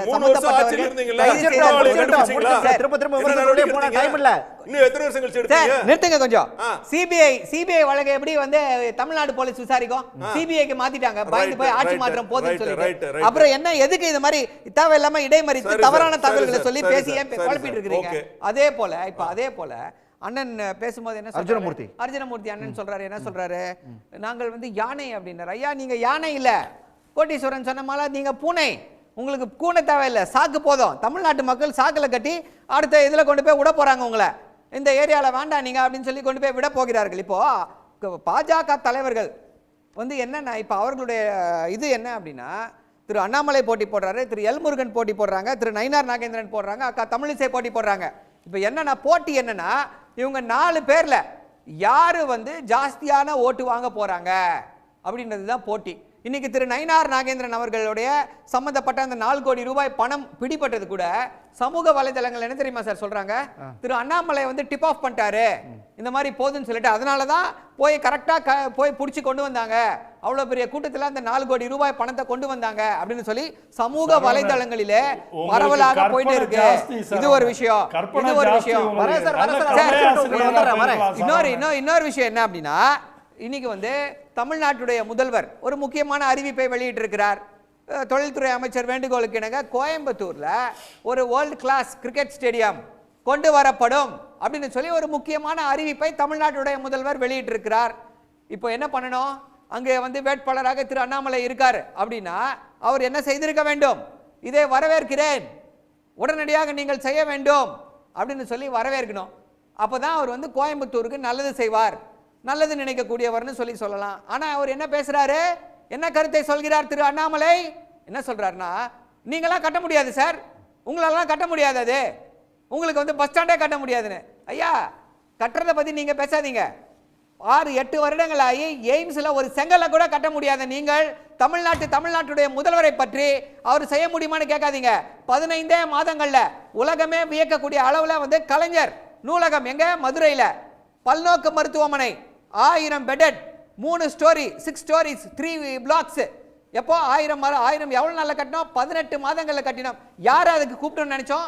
யாரை நாங்கள் அதற்கு வந்து திறப்பு விழாவுக்கு அழைவித்தோம்? முதல்ல இந்தியாவுடைய முதல் குடிமகன் திருமதி திரௌபதி முர்மு அவர்களே வரவழைத்தோம், கூப்பிட்டோம். பட் அவங்க செர்பியாவுக்கு போக வேண்டிய காரணத்தினால அவர்களால் வர இயலவில்லை. இதை எதோட நீங்க கான்ட்ராஸ்ட் பண்ணி பார்க்கணும்? பார்லிமெண்ட் புது துவக்க விழாவிற்கு கூப்பிடவே இல்லை நீங்க அவங்கள, இந்தியாவுடைய முதல் குடிமகனை கூப்பிடவே இல்லை. என்ன காரணம் என்று எல்லாருக்கும் தெரியும். சோ பாஜக செய்து கொண்டிருப்பது இப்படிப்பட்ட ஒரு விஷத்தனமான அரசியல். இதை திமுக கண்டிப்பாக முறியடித்திருக்கிறது, இப்பொழுதும் முறியடிப்போம். பாஜகவோடு கள்ள கூட்டணி வைத்திருக்கக்கூடிய அதிமுக இரண்டும் இந்த தேர்தலில் மண்ணை கவ போவது உறுதி. இந்த தேர்தல் அறிக்கை, காங்கிரஸ் கொடுத்திருக்கக்கூடிய இந்த தேர்தல் அறிக்கை, ஒரு விஷயத்தை சொன்னேன், 50% வந்து மிகப்பெரிய தாக்கத்தை உருவாக்கும். அடுத்து உங்களுடைய இதுபடி அந்த ஃபெடரலிசம்க்கு எல்லாம் வாக்கு கொடுத்துருக்காங்க. அதை விட அதுல முக்கியமான இது என்ன அப்படின்னா, பொது பட்டியலில் இருக்கக்கூடிய சில விஷயங்களை கலந்து ஆலோசித்து மாநில பட்டியலுக்கு மீண்டும் மாற்ற நடவடிக்கை எடுப்போம்னு சொல்லியிருக்காங்க. இது ஒரு மிகப்பெரிய புரட்சியை ஏற்படுத்தும். சரி, அர்ஜுனமூர்த்தி ஏதாவது குறுக்கிட்டீங்க, ஒரு 30 செகண்ட் எடுத்துக்கோங்க, நேரம் குறைவா இருக்குது. எனக்கு எப்போதும் கம்மியாக தான் கொடுப்பீங்க. இல்லை நீங்கள் எடுத்துக்கோ. இப்போ சரவணன் வந்து ஒரு சரவணன் வந்து கதையாசிரியர் மாதிரி கற்பனை வளம் ஜாஸ்தி. அவர் பார்த்தீங்கன்னா மாடுலேட் பண்ணி மற்றவங்கள பேசுகிறத கிண்டல் அடித்து ஒரு மாதிரியெல்லாம் பேசுகிறாரு. நல்லா நாகரிகமாக இருக்கலாம். இதில் வந்து எனக்கு என்ன கவலையாக இருக்குன்னா, ஒரு பேச்சில் தொடர்ந்து அவர் திமுக சார்ந்து இருக்கார். திமுகவுக்கு நிச்சயமாக அவர் சப்போர்ட் பண்ணி பேச வேண்டிய கடமை இருக்குது. ஆனால் முழு பூசணிக்காய் மறைச்சு பேசுகிறது தான் ஒரு பெரிய பேச்சாற்றல்னு நினைக்கிறது ரொம்ப தவறான ஒரு முறை. இவரை திருப்பி ஒரு செங்கல் கதை ரொம்ப தடவை பேசிட்டாங்க. அவங்க கட்சியிலே அதை முன்னிலைப்படுத்தி ஒரு செங்கல் மேட்ரு எய்ம்ஸில் பேசுகிறாங்க. ஃபஸ்ட்டு அவங்க என்ன அதை புரிஞ்சுக்கலைன்னா, அதுக்கு அலோகேட் பண்ண ஃபண்டு வந்து 1250 கோடி தான் இனிஷியலாக பண்ணாங்க. அதுக்கப்புறம் இன்ஃபெக்ஷியஸ் டிசீஸ்ன்னு சொல்லிட்டு ஒரு திட்டம் வந்து கொரோனா வைரஸ் போது வந்துருச்சு. அதை வந்து ஹெல்த் டிபார்ட்மெண்ட் WHO வந்து அதை ஒரு ஸ்டாண்டர்டைஸ் ப்ராக்டிஸாக பண்ணிட்டாங்க. அதனால அதோட அமௌண்ட் வந்து 1250 1790 crores ஏதோ போயிடுச்சு. அதை ஃபண்ட் பண்ணக்கூடிய ஜாப்பனீஸ் கம்பெனி வந்து அதை முறைப்படி அதை ஃபண்ட் பண்ணுறதுக்கு ஃபண்ட் மேனேஜரோட கலந்து ஆலோசித்து முடிவு பண்ணக்கூடிய காலதாமதம் ஆனதுங்கிறது திமுகவோட சீஃப் செக்ரட்டரி, ஹெல்த் செக்ரட்டரி எல்லாருக்குமே அது தெரிஞ்ச விஷயந்தான். அது ஒரு அரசியல் நோக்கத்தோட ஓட்டு வாங்குறதுக்கு ஒரு காமெடியாக அதை ட்ரை பண்ணுறது, அது ஒரு காமெடி பொய் மூட்டையை அவுத்து விடுறதுங்கிறது அவங்களோட பரப்புரையில் தொடர்ந்து இருக்க நிகழ்ச்சி தான். அதை திருப்பி இதை இனிமேல் சொல்ல வேண்டாம். நீங்களே உங்கள் முதலமைச்சர்கிட்ட போய் கேளுங்க. அவங்களுக்கு இது உண்மை சாராம்சம் என்னன்னு நல்லாவே தெரியும். ஹெல்த் மினிஸ்ட்ரிகிட்ட போய் கேளுங்க. இது ஜாப்பனீஸ் ஃபண்டட். 82% வந்து ஜப்பானோட கவர்மெண்ட்டோட ஃபண்டு, 12% தான் இந்திய நம்மளோட கவர்மெண்ட்டோட ஃபண்டிங் இருக்குது. அதில் இது ஒரு மிகப்பெரிய கூட்டு முயற்சி. அதோட காலதாமதத்துக்கு மெயின் காரணமே கொரோனா வைரஸ் தான்.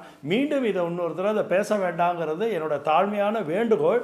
ஏன்னா இதில் உண்மைத்தன்மையை புறம்பா வெறும் ஒரு அரசியல் காழ்ப்புணர்ச்சியில் பேசுகிற பேச்சை தயவு செஞ்சு இதுக்கு ஒரு முற்றுப்புள்ளி வைக்கணும். முதலமைச்சர் வேண்டி கேட்டுக்கொள்கிறேன். ஒரே நிமிஷம் சார். பட்ஜெட்ல நீங்க உங்க முதலமைச்சர் கேட்டு சொல்லுங்க சார். பாஜக ஒவ்வொரு எய்ம்ஸுடைய பட்ஜெட் எவ்வளவுன்னு பாத்தீங்கன்னா 1000 கோடியில இருந்து 2000 கோடி வரைக்கும். ஆனா தமிழ்நாட்டு எய்ம்ஸ்க்கு மட்டும் எவ்வளவு தெரியுமா அலோகேட் பண்ணிருக்கீங்க? இந்த 8 ஆண்டுகள்ல பட்ஜெட்டரி அலோகேஷன் எவ்வளவு தெரியுமா கொடுத்திருக்கீங்க? வெறும் 18 கோடி மட்டும்தான். மற்ற எல்லா எய்ம்ஸ்க்கும் முடிஞ்சிருச்சு. மற்ற பாதி முடிஞ்சு முக்கால்வாசி முடிஞ்சிருக்கலாம். more than 1000 crores நீங்க அலோகேட் பண்ணிருக்கீங்க பட்ஜெட்ல. சோ இது எதை காட்டுகிறது? தமிழ்நாட்டு மக்களின் மீது உங்களுக்கு கொஞ்சம் கூட அக்கறையே இல்லன்றதை காமிக்குது. வெள்ள நிவாரணம் என்ன கொடுத்தீங்க? 5 பைசா கொடுக்கலையே வெள்ள நிவாரணத்துக்கு நீங்க. PM கேர்ஸ் ஃபண்ட் ஒன்னு வச்சிருக்கீங்கல சார்.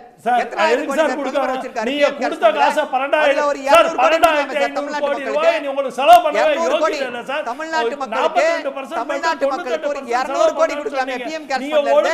யாருக்கு அந்த பணம்? PM கேர்ஸ் ஃபண்ட் பணம் யாருக்கு கொடுப்பீங்க? வெள்ளத்துல வந்து இங்க மக்கள் செத்து மடிந்தாலும் 5 பைசா கொடுக்க மாட்டேன்னு என்று சொல்லக்கூடிய பாஜகவுக்கு தமிழ்நாட்டு மக்கள் ஓட்டு போடுவாங்க. சரி, நேரம் குறைவாக அர்ஜுன்மூர்த்தி நீங்க வாய் ஜம்பமே பண்ணிக்கிட்டு இருக்கீங்க. ஒரு நாள் கூட உங்கள்ட்ட உண்மைத்தன்மையே கிடையாது. வெறும் வாய் ஜம்பம். சரி முருகானந்தம் நிறைவான செலவு பண்ண யோகியதை கிடையாது. சரி முருகானந்தம் நிறைவா 2 क्वेश्चन சொன்னாரு. அதுக்கு பதில் சொல்றேன். ஆமா சுங்கவரிகளை பத்தி கேட்டாரு. ஒன்று வந்து இத பத்தி பேசினாரு. சுங்க சாவடிகளை பத்தி அவர் கேட்டார் நினைக்கிறேன். அதத்தான் சுங்கவரின்னு சொன்னார். சுங்கச்சாவடின்னு நான் நினைக்கிறேன். அதை புரிஞ்சுக்கிறேன். சுங்கச்சாவடி பற்றிய பிரச்சனை வந்து திமுக தன்னுடைய தேர்தல் அறிக்கை அட்ரஸ் பண்ணியிருக்கிறாங்க. காங்கிரஸ் தன்னுடைய விரிவான எல்லா விஷயங்களையும் அதை கவர் பண்ண முடியல. ஒரே ஒரு விஷயத்தை சொல்லிடுறேன். 2004 வந்து நாங்கள் ஐக்கிய முற்போக்கு கூட்டணி திமுக காங்கிரஸ் இணைந்து போட்டியிட்ட போது திமுக சென்வாட் வரியை நீக்குவதாக வாக்குறுதி அளித்தது. அதற்கான இதை நாங்களும் ஏற்றுக்கிட்டு அந்த விஷயத்தை வந்து செஞ்சோம். சென்வாட் வரி முற்றிலுமாக விலக்கப்பட்டது. ஒன்று. இன்னொரு விஷயம் கேட்டீங்க. நீங்கள் என்ன விஷயம் கேட்டீங்க? நீட்டு விலக்கு. மொத்தமா இந்தியா பூரா விலக்கு. புரியல. இந்தியா நீட்டை பொறுத்த அளவுக்கு 2 விஷயத்தை காங்கிரஸ் அட்ரஸ் பண்ணியிருக்குது. ஒன்று கொஸ்டின் பேப்பர் லீக் ஆகிறத பற்றிய பிரச்சனை. கொஸ்டின் பேப்பர் லீக் ஆகிறது நார்த் இந்தியாவில் பல மாநிலங்களில் அரசு பொதுத் தேர்வுகள் முறையாக நடக்கிறதில்ல. அந்த மாநிலங்கள் இந்த மாதிரியான தகுதி தேர்வு ஒன்று விரும்புகிறாங்க. நிறைய மாநிலங்கள் விரும்புகிறாங்க. விரும்புகிற மாநிலங்களுக்கு நீங்கள் தகுதி தேர்வை வந்து நாம் நிராகரிக்கக்கூடாது. அது மாநில உரிமை கூட்டாட்சியை பற்றி நாம் பேசிட்டு விரும்புகிற மாநிலங்களுக்கு நாம் நிராகரிச்சுட்டு இது பண்ண முடியாது. அதனால தான் எந்த மாநிலம் விரும்பலையோ அந்த மாநிலத்துக்கு விலக்குன்னு சொல்கிறோம். அதுதான் கூட்டாட்சியோட அடிப்படையாக இருக்க முடியும்.